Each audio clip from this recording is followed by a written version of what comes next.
एक आपको हमेशा जिंदगी बार बार मौके देती है, पर इतने भी मौके नहीं देती जितना आप सोच रहे हो।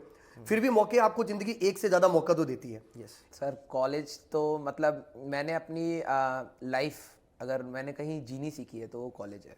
तो फिर मैं जब टीचिंग में आया तब मैंने गवर्नमेंट जॉब को छोड़ने के लिए घर वालों को बहुत मुश्किल से कन्विंस किया। मंजिल कैसी भी हो, एक रहबर ही मंजिल तक ले जाता है। एक हुनरमंद माली ही बीहड़ में बाग बसाता है। अपने सपने को पूरा करने की हिम्मत होती हर एक में, पर खेल तो सारा उसका है जो उस सपने दिखाता है। हाँ दोस्तों, आपने 11th-12th में एक सपना देखा था आईआईटी जाने का। कुछ लोग पहुंच भी गए होंगे और कुछ लोगों ने मेहनत बहुत करी होगी, पर फिर भी उस मेहनत के हिसाब से उनको रिजल्ट नहीं मिला होगा। थोड़े से डिप्रेस होंगे, थोड़े से टेंशन में होंगे, काउंसलिंग चल रही होगी और अब ये सोच रहे होंगे कॉलेज में कौन सी ब्रांच लेनी है, कौन से कॉलेज में एडमिशन लेना है, उस कॉलेज के बाद लाइफ सेट होगी कि नहीं होगी। ये सारी क्वेरीज जो आप लोगों के दिमाग में आ रही है या कुछ टाइम बाद आने वाली है, उन सब का सॉल्यूशन आपको इस पॉडकास्ट के अंदर मिलने वाला है। और यहां पर आप लोगों के फेवरेट, मेरे फेवरेट, सबके फेवरेट राजवंश सर हमारे साथ हैं, जो अपनी पूरी लाइफ की जर्नी आपको बताएंगे और उस जर्नी से कहीं ना कहीं आपको कुछ मोटिवेशन मिलेगा। आपको आने वाले टाइम आपका कैसा होने वाला है, वहां पर कैसे आपको डिसीजन लेना है, उन सब चीजों का आपको सॉल्यूशन मिलने वाला है। तो राजवंश सर, स्वागत है आपके सेशन में। धन्यवाद सर, धन्यवाद। Thank you for inviting me as well. मुझे बहुत अच्छा लगा कि आपने सर इस चीज़ के लिए मेरे को आउटरीच करा कि बच्चों को इस चीज़ पे गाइड किया जाए। और मुझे भी लगता है कि हाँ, कि ये चीज़ एक ऐसी है कि यहाँ तक तो हम लोग साथ रहते हैं, जैसे ही एग्ज़ाम खत्म हो जाता है, बच्चे कॉलेज में चले जाते हैं, फिर हमारा भी कनेक्ट खत्म हो जाता है और हम लोगों ने उसके बाद जो चीज़ें सीखी हैं वो शायद बच्चा अकेले सीखता है फिर। बिल्कुल। यस, तो अब आई होप कि इस पॉडकास्ट के थ्रू कुछ एक्सपीरियंस जो मेरे कॉलेजेस के हैं बिल्कुल। और जो आगे के एग्ज़ाम्स के हैं वो शायद बच्चों तक पहुंचे और बच्चे उस चीज़ को सीख पाएँ कि किस तरीके से यहाँ से भी जो मेहनत हमने सीखी है उसको कैसे कंटिन्यूड रखना है और फाइनल गोल अपना जो है एक अच्छी जॉब लेना, अच्छा सेटलमेंट करना, अपने करियर में सक्सेसफुल होना, वो कैसे पाना है, उसका भी अभी जर्नी कंटिन्यू है। बिल्कुल बिल्कुल सर, आपने जैसे 11th-12th में बच्चों को एक सही मार्गदर्शन देकर उसको कॉलेज तक लेके आ गए आप, पर अभी भी आपकी रिस्पॉन्सिबिलिटी खत्म नहीं हुई, क्योंकि इन बच्चों को हाथ पकड़ के असली जो मंजिल तक वहां तक ले जाने की रिस्पॉन्सिबिलिटी अभी भी आपके पास है। क्योंकि उन्होंने कहीं ना कहीं यही सोचा था कि सर हमें सक्सेसफुल बनना है। बिल्कुल सर। ठीक है, अब हो सकता है कि वो आईआईटी के थ्रू हो, एनआईटी के थ्रू हो जी, या फिर कोई प्राइवेट कॉलेज के ही थ्रू क्यों ना हो, रास्ता भी खत्म नहीं हुआ है। एक पड़ाव क्रॉस होता है जब आप एक इंजीनियरिंग कॉलेज में एंटर करते हैं, उसके बाद भी कई सारी चीज़ें करनी होती हैं। कई बार अच्छे कॉलेज में जाके एटीट्यूड सही नहीं होता है और फिर डेविएट हो जाते हैं बच्चे, तो वो रास्ता भी कंटिन्यूड है। और आई होप कि हम मिलके बच्चों को गाइड कर पाएँ कि किस तरीके से एट दी एंड जब आपके पास एक जॉब हो, एक अच्छी जॉब हो जहाँ पर आपको काम करने का मन हो और जो आपके अंदर स्किल है आप उसको अच्छे से यूटिलाइज कर पाएं और एक अच्छी शांत सी लाइफ जी पाएं, वो आपका कंप्लीशन होगा एजुकेशन करियर का। उसके बाद तो लाइफ आपको सिखाती है, बट यस हमारा काम वहां तक का है सर। बिल्कुल बिल्कुल सर। सबसे पहले क्योंकि सर 11th-12th में बच्चे बहुत मेहनत करते हैं सर, आप लोग भी बहुत ही बच्चों को मोटिवेट करते हैं कि पढ़ो, बस ये 11th-12th है, 2 साल पढ़ लो, जिंदगी लाइफ सेट हो जाएगी। सर करना ही पड़ता है उस समय। तो सर उसमें बच्चे ये सोचते हैं कि आईआईटी और इतना बड़ा ड्रीम बनाया जाता है आईआईटी का, तो कुछ बच्चे पहुंच भी गए होंगे, पर कुछ बच्चे जो नहीं पहुंच पाए ना, वो कहीं ना कहीं से डिप्रेस होंगे, तो टेंशन में होंगे कि हमें जो आईआईटी में पहुंच गया वो सक्सेसफुल हो गया और मैं अभी नहीं पहुंचा, तो मैं कहीं ना कहीं जिंदगी में पीछे रह गया हूं। क्या उनके पास कोई मौका है क्या सर? अभी भी वो जिंदगी में पीछे रह गए कि अभी भी जिंदगी में आगे निकल सकते हैं? सर लाइफ हमारी अगर देखी जाए, अनफॉर्चुनेट इंसिडेंट्स ना हो तो हमारी लाइफ 60 साल की है, 60-70 साल अप्रॉक्स, कुछ की 80 है।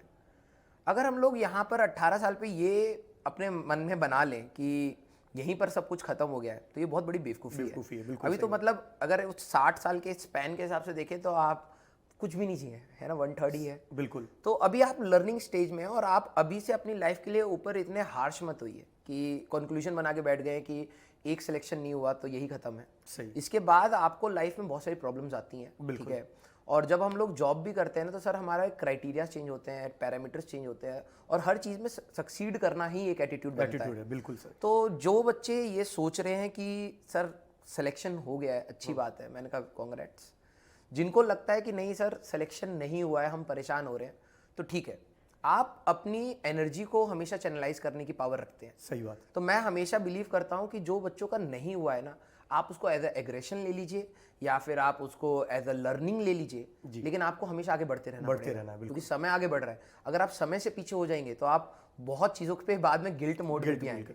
तो जो भी बच्चे हैं जिनको लगता है कि शायद कुछ चीज़ें मिस हो गई हैं, जी। ठीक है, तो मैं मानता हूं कि आपके स्टेप्स आगे पीछे हो चुके हैं, कुछ बच्चों के आगे हो गए हैं, कुछ बच्चों के पीछे हो गए, बट स्टेप्स खत्म नहीं हुए, खत्म नहीं हुए।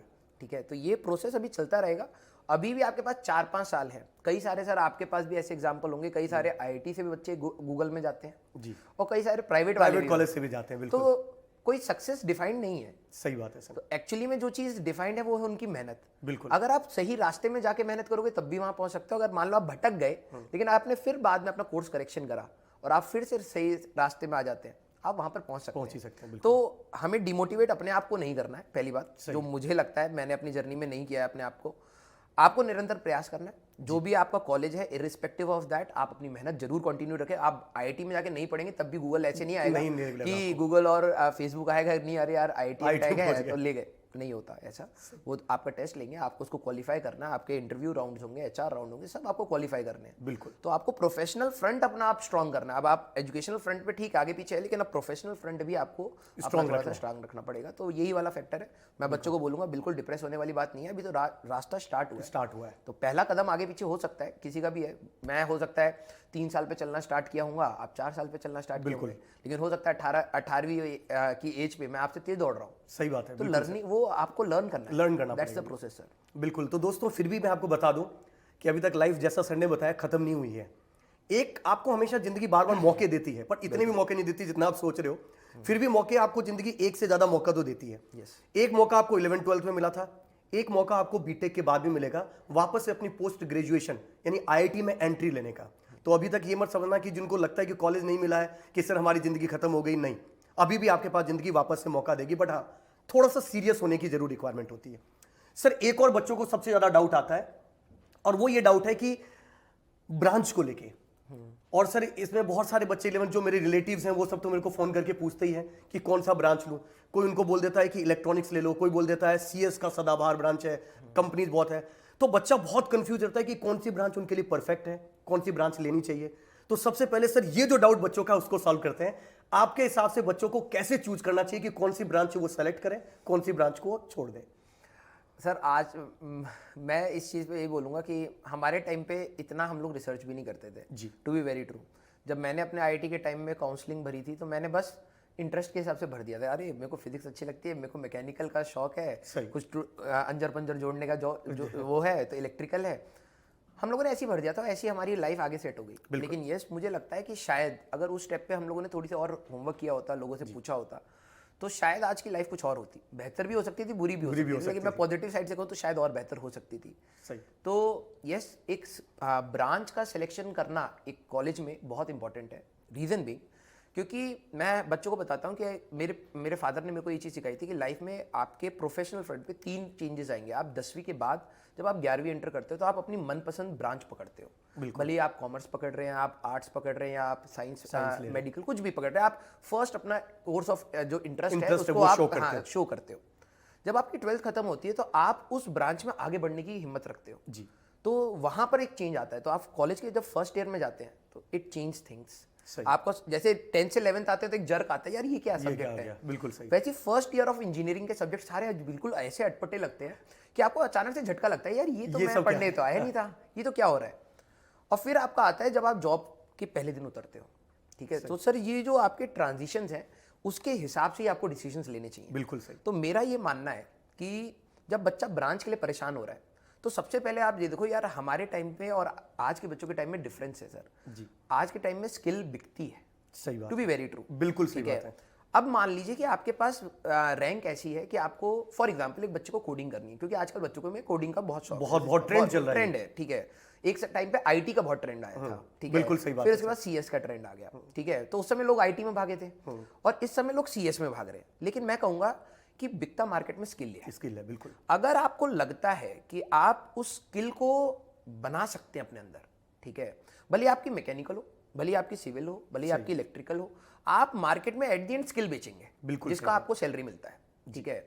अगर आप लगता है कि आप उस स्किल को सीख सकते हैं उस ब्रांच में, then you should opt for that branch, ठीक है। मेरा सिंपल सा मानना है कि आप डिग्री रख के क्या करेंगे, आपको जॉब करनी है। तो जो भी बच्चे डाउट होता है, सर मेरे को यहाँ पर ये मिल रहा है, मेरे को यहाँ पे ये मिल रहा है, एट द एंड आपको स्किल इंप्रूवमेंट के बारे में बात करनी है कि जो आपको ब्रांच सिखाने वाली है क्या आप रियलिटी में उसको यूज करना चाहते हैं या नहीं करना चाहते।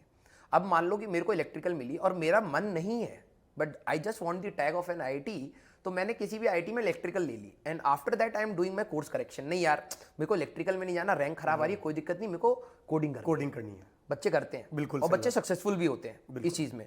लेकिन मैं कहूंगा कि अगर आपने पहला स्टेप ही ऐसा क्यों नहीं सोचा कि यार मेरे को ठीक है आईआईटी में इलेक्ट्रिकल मिल रही है, एनआईटी में सीएस मिल रही है, अगर मेरा इंटरेस्ट स्किल सेट के हिसाब से सीएस में है फॉर एग्जांपल, तो मैं कॉलेज को प्रेफरेंस ना देके उस समय अपने इसको प्रेफरेंस देता हूं, ताकि स्किल आप बहुत इनहेंस कर सको इंटरेस्ट के हिसाब से। तो आप इनिशियल स्टेज में आप क्या होता है टैग के चक्कर में कई बच्चे गलती करते हैं और फिर बाद में कोर्स करेक्शन करके जॉब वैसी ही ले लेते हैं।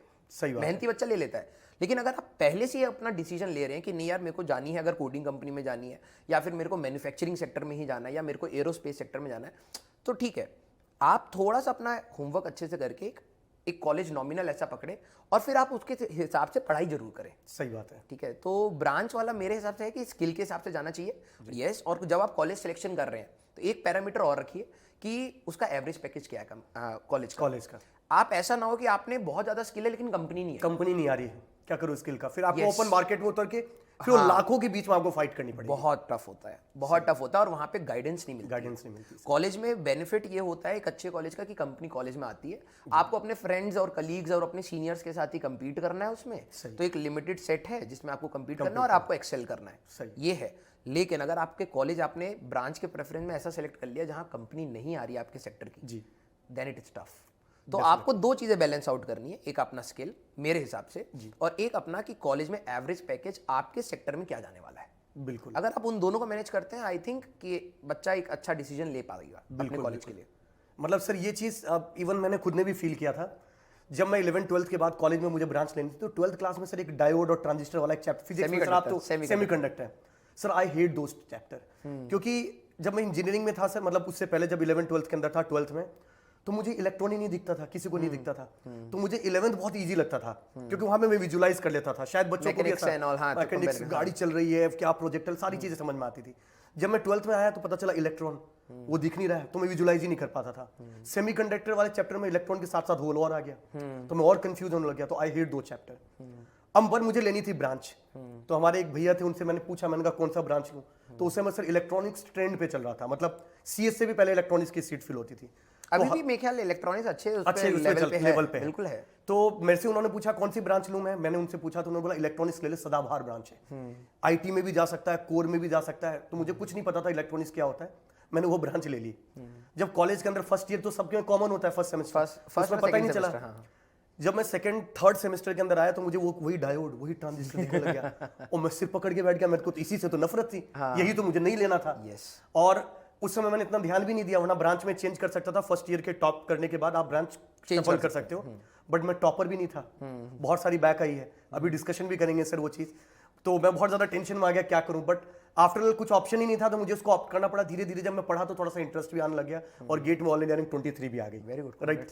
तो वो मैंने जबरदस्ती इंटरेस्ट क्रिएट किया उस चीज के अंदर, बाद में इतना पढ़ा कि चलो ठीक लगने लग गया। तो जो मैंने गलती करी कि किसी और से पूछकर, वही मैं चाहता था कि बच्चे उस तरीके गलती ना करें, उनको पहले ही पता हो कि क्या पढ़ने वाले हैं, क्या चीज करना है। आजकल के बच्चे सर तेज है, बिल्कुल हमारे जैसे नहीं, मैंने वही कहा ना, हमारे जैसे नहीं है, हमारे पास रिसोर्सेज भी कम थे और गाइडेंस भी कम था। बिल्कुल आज की डेट में गाइडेंस और मिसगाइडेंस दोनों ही है। ठीक है, तो बच्चे smart, they know how to play, और बच्चे जानते हैं कि कौन सी चीज उनके लिए फायदेमंद है, कौन सी चीज उनके लिए फायदेमंद नहीं है। हम लोगों ने जैसे, अब वही मैं बच्चों को यही सब इन द सेंस यही बताना चाह रहा था, आपने ईसी पकड़ ली और उसमें बहुत मेहनत करके आपने निकालने की कोशिश करी।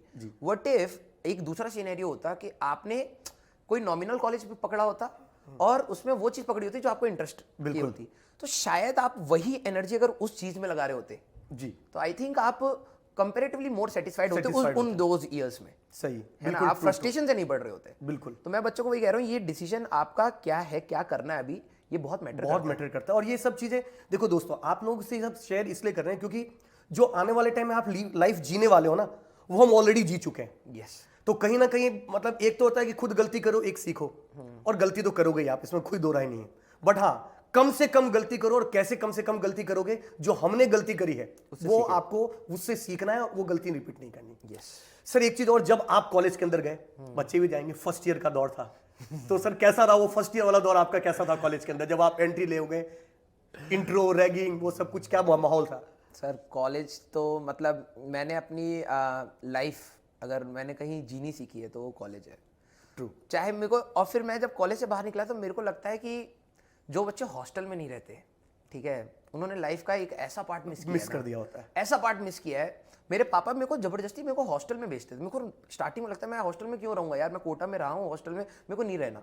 सही। पापा कहते बेटा तू लाइफ की वो चीज़ मिस करने वाला है ना जो शायद तेरे को कोई नहीं दे सकता। सही। तो जब मैं फर्स्ट टाइम धनबाद पहुंचा था तो Dhanbad is a cool city. तो पूरी मिट्टी काली हर जगह, मतलब एक्चुअली में वहाँ बारिश भी होती है तो इतना पोल्यूशन, डस्ट पोल्यूशन होता है वहाँ पर कि सारी बिल्डिंगें भी मतलब काली काली हो जाती है। बिल्कुल। और गवर्नमेंट सेक्टर वहाँ पे बहुत तगड़ा है, कोल इंडिया लिमिटेड है, सारी CIL है एंड ऑल। तो सारी गवर्नमेंट बिल्डिंग्स थी और दिल्ली से हम गए यार, मेरा बिल्कुल मन नहीं लगा। मैंने कहा यार ये कैसी काली मिट्टी है, हाँ ये है वो है। तो मैं सिटी को जज करने लगा, which was very wrong at that time. लेकिन जब मैंने एडमिशन लिया तो स्टार्टिंग में क्या हुआ कि फर्स्ट ईयर में जब एंटर करते तो हमें जोश होता है। बिल्कुल सही। अरे भाई अभी तो क्रैक करा है एग्जाम, हम आग लगा देंगे दुनिया पे, बस कोई माचिस और लाइटर दे देंगे, ये कर देंगे वो कर देंगे। पहले दिन ही सीनियर्स को पता लग जाता है कौन हरियाणा से आया है, कौन पंजाब से आया है, अपने जूनियर्स उनको पता होते हैं। तो वो ग्रुप होता है बिल्कुल अच्छा खासा। और बोलना नहीं चाहिए, देखो एक level of ragging is wrong, ठीक है, बिल्कुल सही। बट एक इंट्रो इंट्रो वाले पार्ट पे चलते ना बहुत इंपॉर्टेंट है। और कई बार इंट्रो में डांट पड़ती थी। हमारा एक पूरा प्रॉपर ISM में प्रॉपर एक वे ऑफ इंट्रोडक्शन था कि आप बिल्कुल नीचे अपनी शक्ल थर्ड बटन पे आए हो, हाँ वो करेंगे, आप जूते पहन के आएंगे, फॉर्मल्स में रहेंगे एंड ऑल। मेरे को बड़ा गुस्सा आता था। तो मैंने अपने पापा को फोन कर, मैंने कहा पापा मैं नहीं रह रहा इस जगह पर, ये क्या है यार, ये तो टॉर्चर है। तो पापा कह रहे कि बेटा दिस इज द वे, ठीक है। सही। मैंने कहा इससे क्या सीखूंगा मैं, मेरी बेइज्जती हो रही है इसमें। पापा कह रहे ये बेइज्जती नहीं है बेटा, जब आपके सामने कोई सीनियर आता है ना, you should know how to respect. Definitely. ठीक है, अगर कोई आप आराम से बैठे हुए हो, ठीक है, आप कैंटीन में बैठे हो, आपके कॉलेज का ही सीनियर आया, आपने कुर्सी नहीं छोड़ी, सही, तो ठीक है, आपने कहा कि ये मेरा फ्रीडम है, मैं कुर्सी पे बैठा हूँ, ये तुम्हारी, तो तुम बैठ सकते हो। बट ये एक एटिकेट नहीं थी, और ये एटिकेट्स आपको कंपनी में आगे ले जाने हैं। बिल्कुल सही। जब आपके कंपनी में सीनियर आएंगे तो एटलीस्ट आप खड़े हो जाए। ये सर खाली कंपनी नहीं, ये पूरी लाइफ पार्ट है, वो लाइफ है यार। ऐसे आप समझो दोस्तों कि अब मतलब इसको अब रिलेट मत कर लेना। जैसे मान लीजिए आप बैठे हो और आपके घर पे कोई बड़ा आदमी आ गया या कोई बड़े आगे कोई रिलेटिव आ गया, तो आपके नीचे बैठे बैठे बात करोगे क्या? आप खड़े हो जाओगे, उनको पहले रिस्पेक्ट दोगे, और अभी तक आप करते रहे हो। सेम चीज आपको वहां पे रिफ्लेक्ट होना है। और सर वो समय रजिस्ट करते हैं हम, क्योंकि वो हमको लगता है यार इतना डिफरेंस, इतना क्यों जल्दी देनी उनकी। और फिर उसके बाद आपने कहा कि 1 साल के बाद तुम ये भी चीज सीखोगे कि जब तुम्हारे जूनियर आएंगे ना, तुम वो बोलेगा, जैसे हम बोलते हैं सर बैठ जाओ, सर कहता है अरे नहीं बैठो बैठो। वो बड़े होने का वो अपना बड़कपन भी फील करोगे जब तुम सेकंड ईयर में आओगे। बिल्कुल सही। और जब हम लोग अपने सीनियर्स के पास गए तो स्टार्टिंग में तो ठीक है, डांट वाट एंड ऑल थोड़ा बहुत होता रहता था, एंड वो उन्होंने हमें शेप दिया। अब मैं आज की डेट में चप्पल नहीं पहन पाता हूँ, I can not wear chappal, because हमारे स्कूल में कॉलेज में ये ट्रेंड था कि आप अगर घर से बाहर निकल रहे हैं आप शूज में निकलेंगे। अब वो मेरा कब नेचर बन गया कि मैं चप्पल पहन ही नहीं पाता हूँ।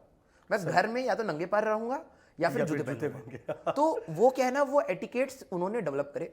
तो कॉलेज में मेरे को धीरे धीरे फर्स्ट सेमेस्टर के बाद प्यार होने लगा कॉलेज से कि यार बहुत सारी चीज़ें सीखने को है। और जो आपने कहा कि कॉलेज ने आपको क्या क्या चीज़ें फर्स्ट ईयर में शो किया, तो वो सब्जेक्ट्स तो I hated all the subjects. मतलब इट वाज मिक्स, इसमें इलेक्ट्रॉनिक्स भी पढ़ा रहे हैं, मैथ्स भी पढ़ा रहे हैं, केमिस्ट्री भी पढ़ा रहे हैं, इंग्लिश भी पढ़ा रहे हैं, इन्वायरमेंटल भी पढ़ा रहे हैं। मुझे कुछ नहीं समझ आ रहा था कि ये हो क्या रहा है, और मुझे कोई सब्जेक्ट समझ नहीं आता था। मैं आखिरी बेंच पे बैठता था आराम से, बस ये फीलिंग कि भाई कॉलेज में आ गए। लेकिन यस, कॉलेज ने बहुत सारी चीज़ें down the line, second year, third year, fourth year, ये वाला चेंज हमारा अलग लेवल। लेकिन first year it was like chill, थोड़ा सा एंजॉय भी किया। फेस्ट पहली बार फेस्ट हो रहे थे तो उसमें एंजॉय किया। टेक्निकल फेस्ट होते थे, रोबोट पहली बार रोबोट किट खरीद के बनाई और फिर वो चलाया। तो यस, एक एक्सपोजर एक अलग था, एक फ्रीडम अलग थी, और रिस्पॉन्सिबिलिटी भी थी उसके साथ साथ। बिल्कुल। तो दोस्तों जब आप भी अभी फर्स्ट ईयर में जाने वाले हैं तो टेंशन नहीं लेना है। जब कॉलेज में जाएंगे तो आपके सीनियर मिलेंगे, इंट्रो लेंगे, वो आपको एक और एक जो ग्रुप भी बनता है ना, जो आपकी दोस्ती है, अगर देखो इंट्रो अगर आपसे कोई ले रहा है तो डेफिनेटली वो आपको कनेक्ट करेगा। और जब कनेक्ट करेगा तो सर कॉलेज का तो ऐसा सिनेरियो था, मुझे आज भी याद है, अगर मेरे भैया को अगर मैं फोन करूं तो शायद हो सकता है वो उस काम को टाल दे एक बार, पर अगर मैं सीनियर को कॉल करूं ना, कभी नहीं टाल सकते। बिल्कुल। तो वो जो आपको सीनियर अपने एग्जाम के ड्यूरेशन में अपने एग्जाम को छोड़कर बाद में पढ़ लूंगा, पहले तुमको पढ़ाते थे, तो वो रिलेशन भी बॉन्ड होता है। गाइडेंस बिल्कुल, बिल्कुल सर। जैसे अभी क्या है ना सर, जनरली जो 11th-12th के स्टूडेंट्स हैं जी वो गाइडेंस के लिए हमारे पास आते हैं टीचर्स के पास, वो अपने फ्रेंड से गाइडेंस ज़्यादा नहीं लेते हैं करियर वाइज। बिल्कुल। लेकिन कॉलेज में ऐसा नहीं होता है, कॉलेज में प्रोफेसर डोंट केयर। हाँ, ठीक है, कुछ प्रोफेसर बहुत अच्छे होते हैं, आपकी इंटर्न्स में मदद करते हैं, आपकी जॉब में भी मदद करते हैं, आपके प्रोजेक्ट्स में भी मदद करते हैं, बट यस उतना इंटरेक्शन नहीं होता जो हमारा अभी Senior बच्चों के के साथ साथ होता होता है। एक बच्चा ये भी फील करता है कि यार ये जैसे 11th-12th में टीचर पढ़ा रहे हैं या आप लोग अपने कॉलेज के कंटेंट को पढ़ा रहे हैं, कॉलेज में वैसा क्यों नहीं पढ़ाया जा रहा है। कंपैरिजन करने लग जाता है। कंपैरिजन, तो वो जो कनेक्ट है ना वो टीचर के साथ थोड़ा सा डिबेट हो जाता है। दूसरा सहारा बनता है सीनियर, सही बात है। वही गाइड करता है यार कि ये कंपनी अगले साल आएगी, भाई ये जीपीए चाहिए सही या ये स्किल चाहिए, तेरे को सीवी में ये लिखना है, सीवी ऐसे बनानी है, अगर तेरे को इंटर्न के लिए अप्लाई करना है तो ऐसे अपना इंट्रो देना है। ये कौन सिखाएगा कॉलेज में, ये सीनियर सिखाते हैं। सही है। और ये आप पास ऑन करते हैं अपने कॉलेज की लीग को कि आपके जूनियर्स आए तो आप जो सीख रहे हैं वो आप कंटिन्यू करते हैं। बिल्कुल। तो ये आपको कॉलेज एक्सपीरियंस देता है। बिल्कुल। और सर कॉलेज के अंदर कोई कल्चरल फेस्ट होता था उसमें भी आप पार्टिसिपेट करते थे? मैं सर बहुत, मेरा मतलब जैसे ना रंग गिरगिट के जैसे बदला है कॉलेज में। अच्छा। ठीक है, बिल्कुल, मतलब गिरगिट भी टाइम लेता है, मैं खट खट खट खट ऐसे बदलता था मेरा। सर पता नहीं, मैं अगर पीछे मुड़ के देखता हूँ तो मेरे को ऐसा लगता है कि मैं बहुत वाइब्रेंट हो गया था बीच में। मैं फर्स्ट ईयर में मैंने सारे फेस्ट अटेंड करे, मतलब सब आगे खड़े होकर देखा। सेकंड ईयर में मैं फेस्ट में नहीं जाता था। ठीक है, सेकंड ईयर में रूम में रहता था, पता नहीं क्या था। ठीक है, या तो वही गाइडेंस वाली बात थी, सीनियर कहते थे लेकिन वो मुझे लगता था यार मुझे तो ये करना ही नहीं है आगे। मैं थोड़ा सा डिलेमा में था, वही जो गाइडेंस वाली बात। ठीक है, मुझे ऐसा लगता था कि यार मैंने ले लिया है ब्रांच, लेकिन मुझे आगे करना क्या है वो नहीं समझ आ रहा है, कॉलेज के सब्जेक्ट्स नहीं समझ आ रहे हैं अभी। थर्ड ईयर में मैं कॉलेज की पॉलिटिक्स में घुस गया। ठीक है, खाली बैठे हुए हैं। सही। फिर उसमें फेस्ट फिर से एंजॉय करें क्योंकि अब ऑर्गेनाइज करने वाली टीम में है, तो अलग से वो आ रहा है, स्पीकिंग आ रही है, लोगों को लीड करना आ रहा है, टीम बन रही है, तो वो सीखा। फोर्थ ईयर में फिर से डिप्रेशन, क्योंकि सबकी जॉब लग रही थी, मैं 5 ईयर में था। ठीक है सबकी जॉब लग रही थी, मैं फिर शांत होकर रूम में बैठा।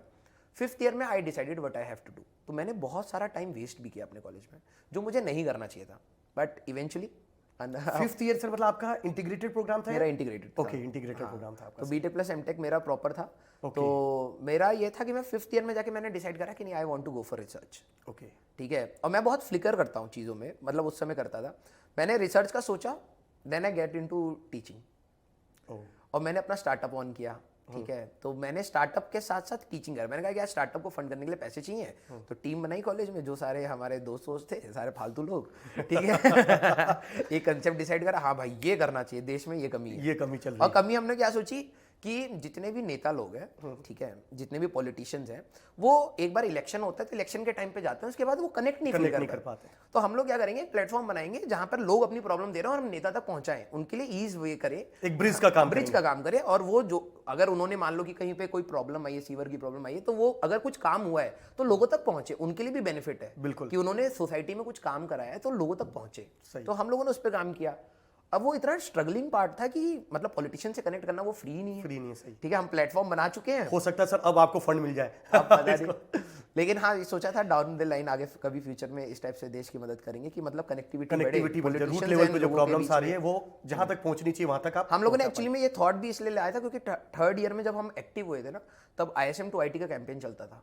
तो हमारे सीनियर्स ने हमें उस कैंपेन में लिया था कि तुम फालतू इंसान हो, आ जाओ कभी दिल्ली भेज रहे हैं, कभी कहीं भेज रहे हैं। तो हम लोग काफ़ी शशि थरूर, स्मृति ईरानी सबसे मिले भी, मोदी सर से भी मिले।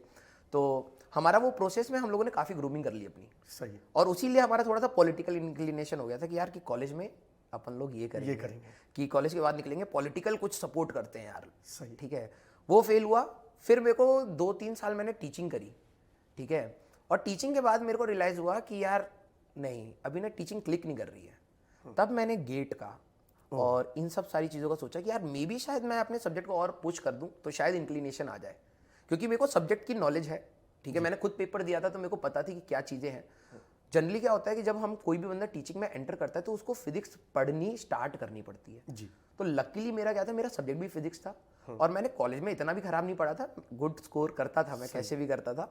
तो मेरे को स्टार्टिंग एज अच्छा मिल गया था, लेकिन वो ना क्लिक नहीं कर रही थी टीचिंग। बार बार मैं इरिटेट हो जाता था टीचिंग से, मुझे पता नहीं क्या हो रहा था। फिर मैंने कहा ना एक बार ना आप प्रॉपर एक बार ढंग से पढ़ लेते हैं। तब मैंने अपना जेस्ट का, UGC का और गेट का, नेट का, इन सब का मैंने एग्जाम, और TIFR का मैंने कहा कि एक बार बैठ के आप TIFR का भी अच्छा पेपर है सर। हाँ, मेरे 7th रैंक आया था उसमें। Oh great. और गेट में क्या रैंक थी सर आपकी? मेरी 62 रैंक थी। Oh great. तो सर काफ़ी जो आपकी जर्नी थी ना, ऐसी ही कुछ जर्नी मेरी भी रही है, थोड़ा सा मैं ब्रीफ करता हूँ। जब मैं कॉलेज के अंदर जैसे फर्स्ट ईयर में आया तो फर्स्ट ईयर में मैं मेरे पापा गए थे और साथ में एक और थे जो मेरे फ्रेंड के फादर, वो भी कोइंसिडेंट मिल गए थे। दोनों मुझे छोड़ने के लिए, उनके भी बच्चे को और मेरे को, दोनों को छोड़ने के लिए गए। जब मैं कॉलेज के अंदर पहुंचा वहां पे तो मेस के अंदर सबसे पहले लगे, खाने का टाइम था तो वहां पे लंबी सी लाइन लगी हुई। तो मेरे फादर उस बैकग्राउंड से नहीं है तो उनको कुछ पता नहीं चला, पर जो दूसरे फ्रेंड के फादर गए थे वो डॉक्टर थे। तो उन्होंने देखा और देख के बहुत हंसे, बहुत खुश हुए, बोला मैं यही देखना चाहता था, बोला अब तुम्हारी लाइफ शुरू हुई है। और मैं परेशान हो गया, यार ये क्या करवा रहे हैं, घर पे तो मम्मी आराम से मिलता था खाना, यहाँ पे लाइन लगना पड़ रहा है। पर बाद में पता चला वो सब लाइफ का पार्ट होता है। दूसरी चीज, वो छोड़ के चले गए हॉस्टल में।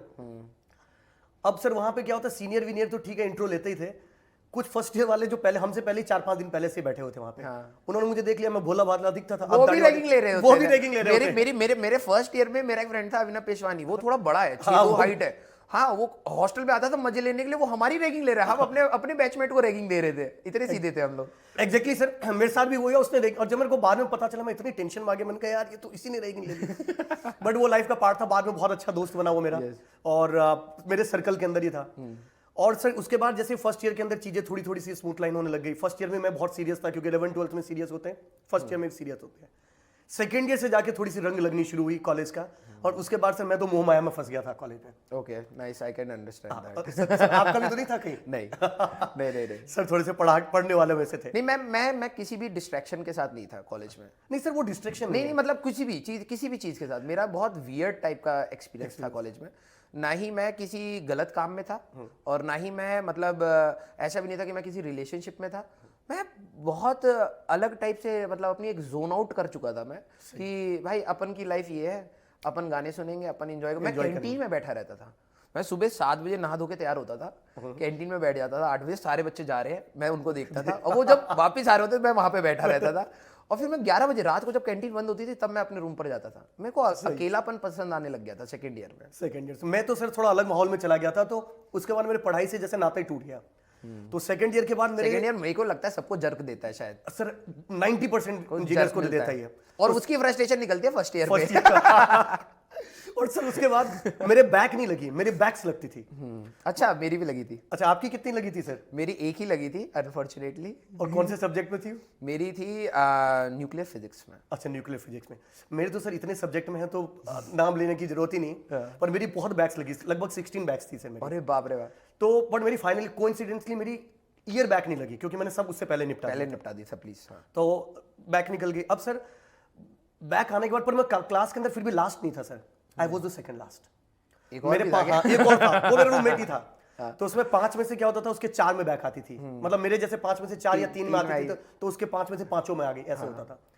फाइनल ईयर में जब वो आया तो उसको समझ में आ गया कि यार टेक्निकल मेरे लिए नहीं बना है, तो उसने टेक्निकल छोड़ दिया और नॉन टेक के पीछे लग गया। ये अपने एजुकेशन सिस्टम का फ्लॉ भी है सर। हाँ बिल्कुल। और सर उसने सबसे कितना लेट एक बच्चे को रियलाइज हो रहा है कि ये मैं इसके लिए नहीं बना हूं। नहीं बने।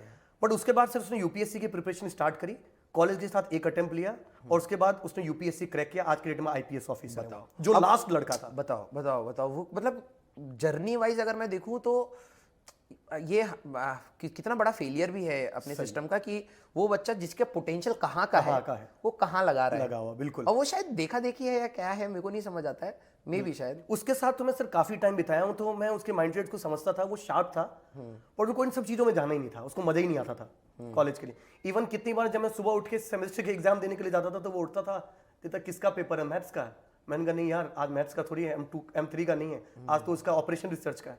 अरे यार, सो जाता था, जाता ही नहीं था वो। अरे बाप रे, उसको कोई मतलब ही नहीं था। बट जब वो क्लिक किया उसको कि लाइफ में कुछ करना है सर, फिर उसके जैसा डेडिकेशन मैंने नहीं देखा। और एक क्लास के अंदर मैं था सेकंड लास्ट सर। वो जब मैं कॉलेज के अंदर ऑल इंडिया रैंक 23 आया, उसके बाद ऑल इंडिया रैंक 26 भी आया, उसके बाद इसरो भी एग्जाम निकला, बहुत सारे PSU के एग्जाम निकले।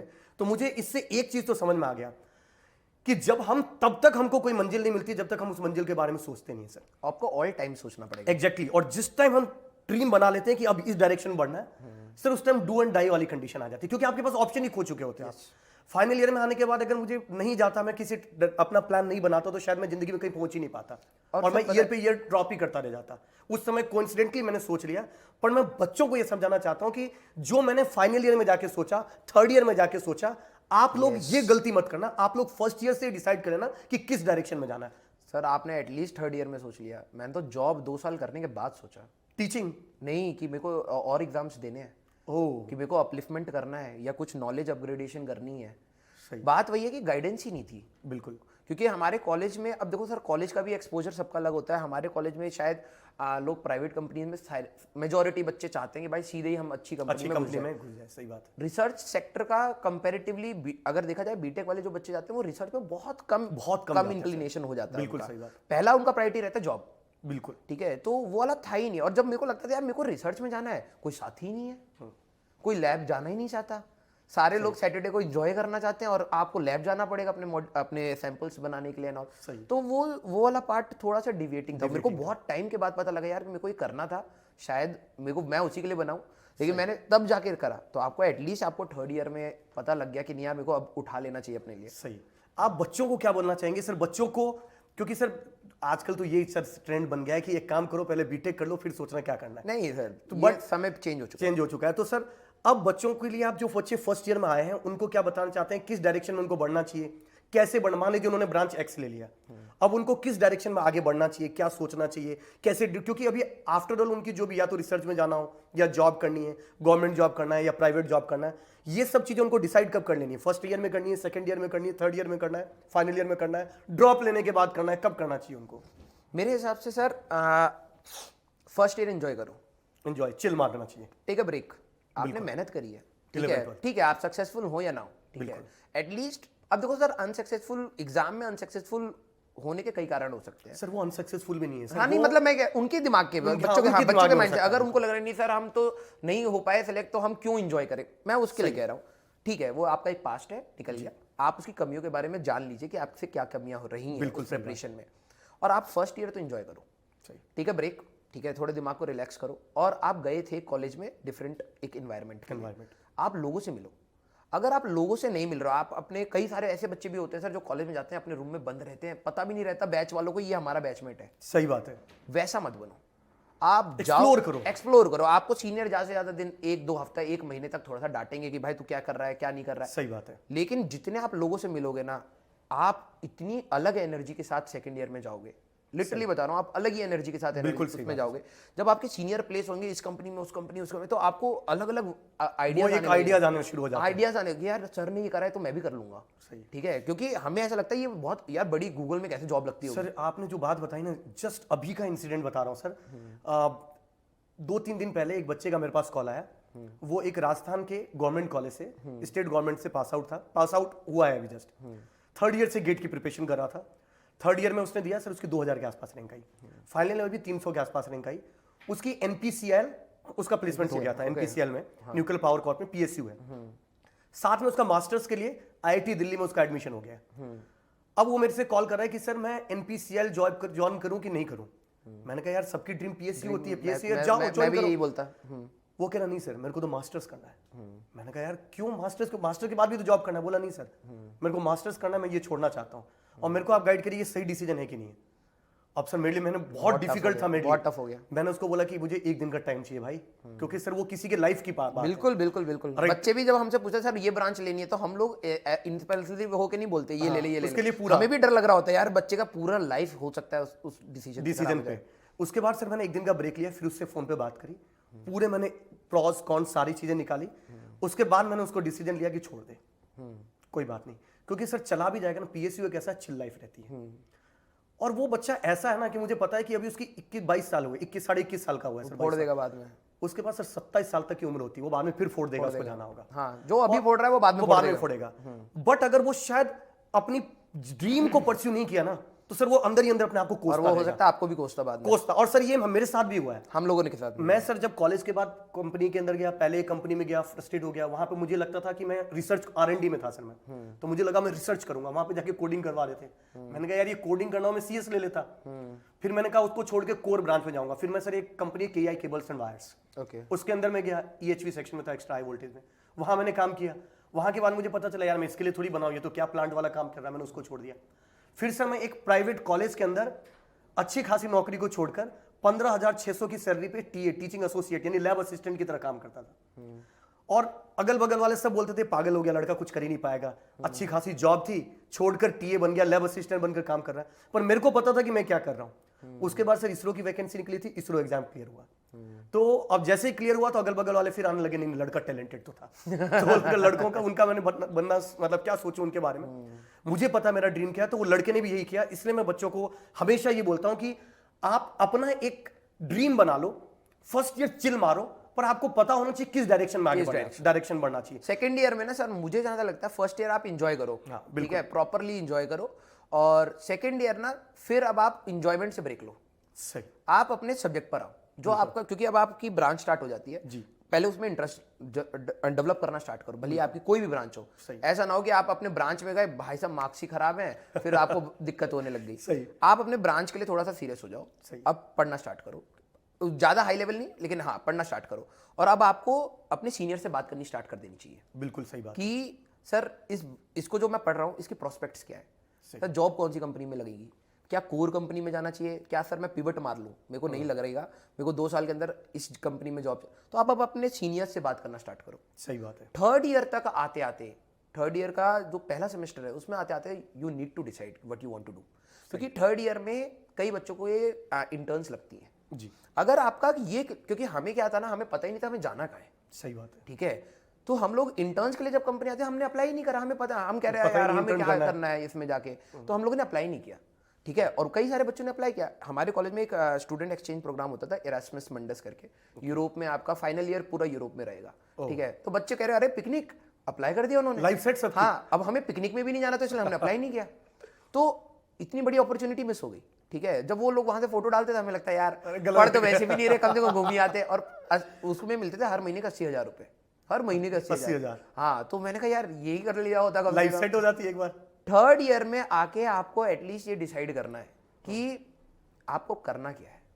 ठीक है, 2 साल हो गए ब्रेक। ठीक है, थर्ड ईयर में अगर आपको आगे फर्दर स्टडीज करनी है तो उसका प्रोसेस जानिए जी, उसके सिलेबस को जानिए जी, उसके करस्पॉन्डिंग, अगर आप तो आजकल तो इतने आपका इंस्टाग्राम है, टीचर, आप रैंडम मैसेज डाल के टीचर से गाइडेंस ले सकते हैं। सही बात है। ठीक है, आप कनेक्ट करिए एटलीस्ट उन टीचर्स से, उस कोचिंग से करिए, या आप कोचिंग से नहीं, आप लाइब्रेरी में बुक्स ढूंढिए, मतलब कुछ भी उस डायरेक्शन में आप चलना स्टार्ट हो जाइए।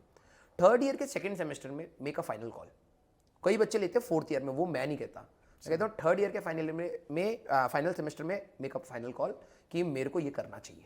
सही, ठीक है, आप वहीं पर, अगर आपको गेट के लिए जाना है, आपको अपने नेट के लिए जाना है, जो भी आपको लगता है, ठीक है, आपको प्राइवेट इंडस्ट्री में ही जाना है, मेक अ फाइनल कॉल, क्योंकि फाइनल ईयर में आके ना आप बहुत स्ट्रेस में रहते हैं। अब वहां पर स्ट्रेस में लिया हुआ डिसीजन कई बार गलत हो जाता है। सही, तो third year is the main, और वहाँ प्रेशर में भी रहता है सर।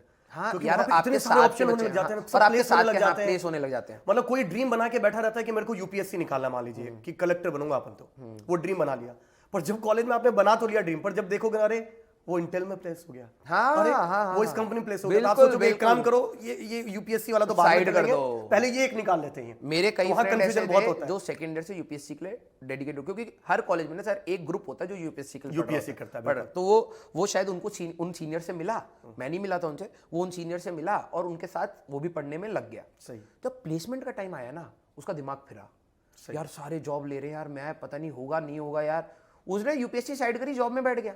हाँ, ऐसा और जॉब लेके सीआईएल में चला गया, बताओ कहां से कहां चला गया। ठीक है, इवन ये मेरे साथ हुआ फाइनल ईयर में, मेरे को, मैं ये था कि मेरे को नहीं करनी जॉब, मैं आगे रिसर्च में जाऊंगा, लेकिन जब लोगों की जॉब लग रही थी ना, मैं बैठ गया और मैंने जॉब ली। तो वो एक प्रेशर होता है, वो अनसेट प्रेशर है। आपके पेरेंट्स भी पूछते हैं अच्छा जॉब लगनी स्टार्ट हो गई है, तो आपके दिमाग में रहता है यार घर वाले भी कहीं ना कहीं एक्सपेक्ट कर रहे हैं। सही, और आपको पता है कि इसके बाद का खर्चा पापा से मांगना बहुत टफ हो जाएगा। सही, ठीक है, तो आप कहीं ना कहीं इंक्लाइन हो जाते हैं, और फिर अगर आपने थर्ड ईयर में डिसीजन नहीं लिया है अपने लिए, तो फाइनल ईयर में डिसाइड करना बहुत टफ होता है, बहुत टफ होता है। सही बात है। ठीक है, सेकंड ईयर में भी डिसीजन ले लिया आपने तो भी गलत हो जाता है, क्योंकि आप पिवट कर जाएंगे आखिरी में। थर्ड ईयर में आपने सेकंड ईयर भीड़ देखते हैं उस डायरेक्शन बढ़ते हुए। सर यूपीएससी से एक और चीज याद आया सर, अपने में भी अभी तक क्या होता था, हम ईएससी इंजीनियरिंग सर्विसेज की प्रिपरेशन नहीं करवाते थे, बट अब कहीं ना कहीं क्योंकि जो एक आईईएस जिसको बोलते थे सर, इंडियन इंजीनियरिंग सर्विसेज, उसके लिए जो एग्जाम होता है वो होता है ईएससी इंजीनियरिंग सर्विसेज एग्जामिनेशन। तो उसका सिलेबस और जो गेट का सिलेबस है वो ऑलमोस्ट लगभग 80% मैच ही करता है, और उसमें टेक्निकल और नॉन टेक्निकल सारे पोर्शन आते हैं। तो हमने ये डिसाइड किया अब, क्योंकि बच्चे को कभी बच्चा डिसाइड ही नहीं कर पाता, बच्चे को लगता है कि अभी गेट कर लेता हूँ, फिर थोड़ी देर बाद लगता है आई ESE कर थिंक लेता हूँ, आईएएस का जो एग्जाम बच्चा तैयार कर रहा है वो तो गेट के लिए अपने आप ही हो जाएगा। वही सर, पर बच्चा वो बड़ा क्या- एग्जाम हो गया ना। पर बच्चा पहले क्या कंफ्यूज हो जाता था, पहले गेट करूंगा, फिर ESE करूंगा, फिर ये करूंगा, ना फिर ना वो ना करूंगा, इतना क्या करना है। वही तो। और बाद में इसरो का निकलता तो सोचता इसरो करूंगा, जबकि सबका सिलेबस ESE में कवर होता है। तो हमने एक ही बैच बनाया इंजीनियरिंग सर्विसेज एग्जामिनेशन better का, उसमें सारे एग्जाम को क्लियर करते हुए। ज्यादा बेटर है। बिल्कुल बिल्कुल सर। तो इस वजह से बच्चों को अगर किसी को ड्रीम, और सर एक चीज और, जो गेट का एग्जाम है ना वो अब 3rd ईयर में बच्चा दे सकता है। तो अगर 3rd ईयर में उसको लिखना ही है, और अगर कोई बच्चा गेट के लिए ड्रीम बनाता है तो फिर इसको 2nd ईयर में सोच लेना है कि जाना है कि नहीं जाना है, यस हाँ। ताकि 2nd ईयर में कंप्लीट सिलेबस, 3rd ईयर में रिवीजन, और बहुत आसानी से डेली डेली एक एक डेढ़ घंटा पढ़ के एग्जाम निकाल लेंगे। बिल्कुल बिल्कुल बिल्कुल। इस चीज को लेके ये ऐसे एग्जाम्स हैं सर जो मुझे लगता है आप कॉलेज को एंजॉय करके भी निकाल सकते बिल्कुल। और सर हैं। डायरेक्ट आप डायरेक्टली पढ़ते ही थे। आप डिसिसिव होने चाहिए बस। बिल्कुल आपको पता होना चाहिए कि आपको करना क्या। अगर आपने वो कर लिया, आपको ये लगे यार मैं तो अभी कॉलेज आया था एंजॉय का कर, आप आराम से एंजॉय करके ना कॉलेज को इन एग्जाम्स को निकाल सकते बिल्कुल बिल्कुल सर। एक चीज और, जो बच्चे आपसे कनेक्ट कर पाएंगे, आपने जो भी एग्जाम दिया सर सबको फोड़ा, राइट? तो आप जब एग्जाम लिखते थे ना सर, क्या माइंडसेट के साथ जाते थे एग्जाम के लिए? सर मैं ना शायद ये जेनेटिक्स बोलिए कुछ भी बोलिए कि मेरे शायद फादर का एटीट्यूड मेरे में है। और मेरे फादर बहुत सारी चीज़ों का स्ट्रेस ही नहीं लेते हैं। ठीक है, ओके। मतलब मैंने उनको लाइफ में बहुत बड़े बड़े स्ट्रेस होते हुए देखे, जिसमें मैं, जब एक टाइम आता है जब where you need to support the family, जब मैं उनके साथ कंधे से कंधा लगा के खड़ा होता था ना, मेरी हालत टाइट हो जाती। मैंने कहा पापा यार ये तो बड़ा बड़ा प्रॉब्लम है यार, इसको कैसे सॉल्व करेंगे? पापा कहते हैं हो जाएगा, ठीक है टेंशन ना ले, हो जाएगा। तो मैं कभी भी एग्जाम के पॉइंट ऑफ व्यू से ना कभी टेंशन लेके नहीं गए? ही नहीं गया। मेरे पापा हमेशा कहते थे मेहनत करो, आगे कुछ ना कुछ अच्छा लिखा है। अच्छा लिखा है। तो कुछ ऐसे वर्ड्स होते थे मेरे पेरेंट्स के जो मुझे बहुत चिल रख देते थे। ठीक है, सही। जैसे मेरे को लगता था कल एग्जाम है, और जब मेरी सप्ली आई थी, ठीक है, तो मैं एग्जाम में जाके बताया आपने पेरेंट्स को? हाँ मैं बताता रहा हूँ क्या हुआ। मैं एग्जाम से पहले, हम न्यूक्लियर बहुत टफ था, उसमें पता नहीं कैसे कैसे क्वांटम नंबर्स रहते गंदे गंदे से, हाँ नंबर से रहते थे। मेरे को कुछ नहीं समझ आ रहा था, मैंने सारे रट लिए और मैं पूरी रात भर रटता रहा। 7 बजे 7:30 बजे का पेपर था, मैं 7 बजे मैंने कहा अब एग्जाम आके सोएंगे, कोई दिक्कत नहीं है। मैं एग्जाम में गया, मेरे को इतनी तेज नींद आई, मैंने पहले 2-3 अक्षर लिखे हुए, पेन गिरा, मैं सो गया। ठीक है, और फिर मेरे को टीचर ने उठाया, उठ, और मैं रिकॉल कर रहा हूँ, कुछ याद ही नहीं आ रहा, ब्लैंक आउट। तो मैंने कहा सर ये वापस लो। ठीक है, वो बिल्कुल एटीट्यूड में कि वापस लो, क्योंकि मैं अच्छा स्कोर करता था। मैंने कहा यार अब देखो रिकॉल हो नहीं रहा है, फुल लाने, नहीं मेरे को फुल लाने थे, अब फुल आ नहीं रहे। मैंने सर ये वापस रखो, मैंने एटीट्यूड में बोला। मेरे पीछे मेरा एक फ्रेंड था पाजी सरदार सुक्की, कहता पागल है भाई रे, क्या कर रहा है, बैठ जा भाई। तो मैंने कहा ना फुल लाएंगे। ठीक है, अब मेरे को पता नहीं था सप्ली में जब आप बैठते हैं आपको जस्ट पास मार्क मिलते हैं, जले आप पूरा कितना भी लिखा आपको 50 वो 5 पॉइंटर मिलेगा। सर वो प्रोफेसर खुद चेक कर रहे होते हैं। हाँ। अपने कॉलेज जो IIT और NIT की खास बात है, वही पेपर बनाते हैं, वही चेक करते हैं, वही करते हैं। तो सप्ली में उनको पता है कि वही लड़का है जो सीरियस नहीं आया। हाँ। इवन पूरा पेपर भी नहीं चेक करते हैं, वो ऊपर मार्क्स लिख के आगे पास बस। तो मुझे पता नहीं था ये बात मेरे सीनियर का, और मेरी गोल्ड मेडल आता अगर उसमें, अगर मैं वो पेपर फेल नहीं करता, ठीक है, मैं I was the topper of the class. ठीक है, कितना CGPA सर? मेरा 9.2 था ओवरऑल। अरे और मेरे बाद जो सेकंड था वो 7.8 पे था, इतना गैप था। मतलब भाई साहब मार्जिन छोटा मोटा नहीं था। हाँ, मतलब अच्छा खासा मार्जिन था। उसको 7.8 को जो वाले को गोल्ड मेडल मिला था ना, वो कह रहा भाई मैं तो डिजर्व भी नहीं करता। तो क्या हुआ, जब मैं एग्जाम में से बाहर आया तो मेरे को सीनियर मिले, उनका शिफ्ट में पेपर होता था, किसी का मॉर्निंग शिफ्ट, किसी का इवनिंग शिफ्ट होता था। तो सीनियर कहता अरे पेपर हो गया तेरा? मैंने कहा सर छोड़ दिया। कहता तू पागल है, मैं सेकंड ईयर में था उस समय, और थर्ड ईयर में इलेक्शंस होने होते थे। तो कह रहे जो अच्छे बच्चे होते हैं वो इलेक्शन में जीतते हैं। कह रहे तेरे को तो अगले साल हम सोच रहे तू इलेक्शन में जीतेगा, तेरे तो जो ये सप्ली आ गई। मैंने कहा तो क्या हो गया? कह रहे गोल्ड मेडल गया। मैंने कहा क्या बात कर रहे हो सर, मैं अंदर जाऊँ? कह रहे नहीं अब नहीं होगा, चल घर जाओ वापस। ठीक है, तो मैं बहुत परेशान हुआ, मैंने पापा को फ़ोन किया। मैंने कहा पापा यार दिक्कत हो गई। पापा कह रहे क्या हो गया?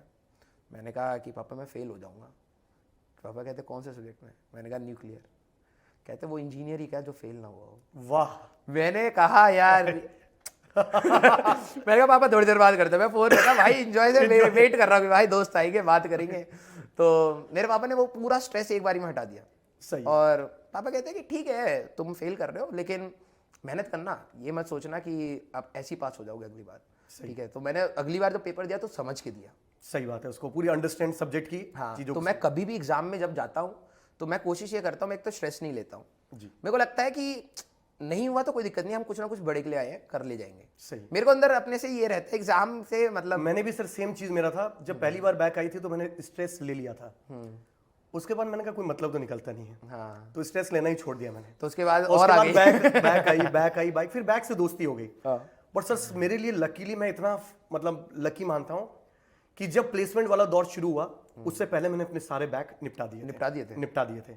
और एक एक सेमेस्टर के अंदर मैंने 10-10 पेपर भी लिखे अरे बाप रे और बाप, 10 के 10 ही निपटाए भी हैं। Very good. तो इस चीज को लेके कभी कभी बहुत ऐसा टफ होता था यार ये, हमारे एग्जाम बैक टू बैक होते थे, हाँ, छुट्टी भी नहीं होती थी। छुट्टी सर कभी कभी होता भी था, वो सैटरडे संडे पड़ गया तो बढ़ गया, नहीं तो Monday Tuesday Wednesday sir Thursday. पर निपटाए सारे बैक। और बाप रे बाप। जब और सप्ली होती, जैसे आपका मॉर्निंग शिफ्ट है, सप्ली दोपहर में लगा रखी और है। सर उस समय उसके बाद क्या हुआ, जब फाइनल ईयर का दौर आया ना तो मेरे लिए शुरू हुआ। मैं सर हिंदी मीडियम से था, तो जब हिंदी मीडियम से था, जैसे आप प्लेसमेंट वाली बात कर रहे थे, जब मैं हिंदी मीडियम से था तो कम्युनिकेशन अपनी बहुत ही बेकार। सर मैं ना ये कुछ दिन पहले मैं प्रयास में कुछ बच्चे अपने ड्रॉपर के बच्चे हैं, मैं उनको इसके बारे में बोल रहा था। अच्छा, मैंने कहा चलो आप बताओ, आप अपनी बात बताओ, मैं सर मेरी क्या कम्युनिकेशन बहुत ही बेकार थी, और जो मेरी गर्लफ्रेंड थी उसकी इंग्लिश बहुत ही अच्छी थी।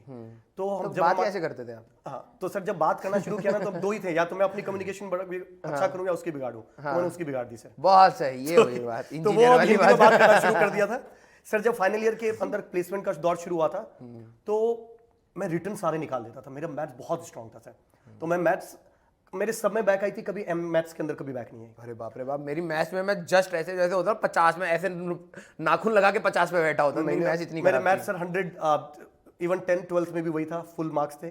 और इधर भी बहुत, मैं बेसिकली बिहार से हूँ सर। अच्छा, तो मैथ्स तो मैथ्स जेनेटिक है। ऐसे कटेगा ना, खून बाद में आता है, पहले इंटीग्रेशन डिफरेंशिएशन बाहर निकलता है। मैं समझ गया। हाँ। तो पेपर जब अब सारे दोस्त प्लेस होने लगे पर मैं नहीं होता था, तो मेरे को बहुत ज्यादा टेंशन होने लगी थी, यार कैसे होगा क्या होगा, बहुत ज्यादा डिप्रेशन में चला जाने लग गया था। हालांकि गेट निकल चुका था उससे पहले, तो मैं थोड़ा मोटिवेट भी था कि टैलेंटेड तो हूं पर प्लेसमेंट हो नहीं रही। और प्लेसमेंट में टेक्निकल राउंड निकाल देता था और जो एचआर राउंड होता था उसमें आउट कर देते थे कम्युनिकेशन की वजह से। तो मेरे को बहुत ज्यादा दिक्कत, और मैं बोल भी नहीं पाता था। तो एक बार मैंने कहा, एक दोस्त ने मेरे को बताया 10 क्वेश्चन लिख के दिया, भाई ये बता देना तू, धड़ धड़ धड़ इंग्लिश में, बहुत तगड़े इंग्लिश में। मैंने उसको रट लिया। अब मेरे को पता नहीं वो क्या पूछ रहे हैं, मैं वो धड़ धड़ वही जवाब दे रहे हैं। Who are you? तो वही बता रहा है, I have done very much। Sir हुआ नहीं, पर प्लेसमेंट में सिलेक्शन हुआ नहीं। और कोइंसिडेंटली लास्ट में एक कंपनी आई थी, राइट, वो R&D के लिए लेके आई थी और उस समय का सबसे हाईएस्ट पैकेज लेके आई थी। वाह। और किस्मत ने इतना अच्छा साथ दिया कि उसमें प्लेस्ड हो गया। फिर जो लड़के मेरे साथ के थे उनके सामने मैं कॉलर ऊपर करके, हाँ भाई इधर आ, 12 लाख इधर आ, 16 लाख इधर आ, क्योंकि सबसे हाईएस्ट प्लेसमेंट में था। फिर अच्छा खासा था। बट इस प्लेसमेंट के दौर से मेरे को एक चीज सीखने को जरूर मिला, जो मैं बच्चों को भी बताना चाहूंगा, कि यार लाइफ में एक जो बोलने की कला है ना, वो आपकी आनी चाहिए, कम्युनिकेशन। क्योंकि जब आप आगे जब जॉब के लिए जाओगे ना, तो हो सकता है इनिशियल लेवल पे आपको काम करना हो, पर जैसे आप 1-2 साल 3 साल आप कवर करते हो ना, तो आप बन जाते हो टीम लीड, आपको करवाना पड़ेगा। और करवाना पड़ेगा तो वहां कम्युनिकेशन स्किल आपके बहुत काम आएगी। तो मेरी हालांकि हिंदी इंग्लिश का ही लफड़ा था, कम्युनिकेशन स्किल तो बहुत अच्छी थी, तो हिंदी इंग्लिश का ही लफड़ा था, वो बाद में धीरे धीरे जाकर कॉलेज सिखाता है वैसे, कॉलेज काफी कुछ सिखाएगा सर। सीरियस भी तो नहीं थे, तो कॉलेज में थोड़ा सा ये आप बता रहे थे प्लेसमेंट के लिए, क्या बता रहे थे सर आप? नहीं, मैं बताता हूँ कि एक तो पहली बात, मैं प्रयास वाले बच्चे जो हिंदी माध्यम से हैं, मैं उनको यही कह रहा था कि वो लोग इतना स्ट्रेस लेते हैं कि सर कि हम हिंदी माध्यम से, हमें हिंदी में पढ़ाओ। मैंने कहा कि देखो यार, अगर मेरे को हिंदी आती होती, टू बी वेरी ट्रू, मैं पढ़ा देता। मेरे को कोई दिक्कत वाली बात है, पहली बात मेरे को हिंदी उस लेवल की आती नहीं है जो जिस लेवल की आप एक्सपेक्ट कर रहे हैं। दूसरी बात, हमारा ये एजुकेशन सिस्टम का फिर से फ्लॉप बोलिए कि आपको पूरी बीटेक इंग्लिश में करानी पड़ती है। मैंने कहा कि मेरा एक फ्रेंड था अरविंद शाक्या करके, मेरे जस्ट साइड में रूम में था, मैकेनिकल में था, उस बेचारे का मैं पेन देखता था ना, मुझे इतना दर्द होता था। मैंने कहा यार, वो बेचारा एक साइड डिक्शनरी लेके बैठता था बड़ी वाली, और इस side book Beer and Johnson लेके बैठता था।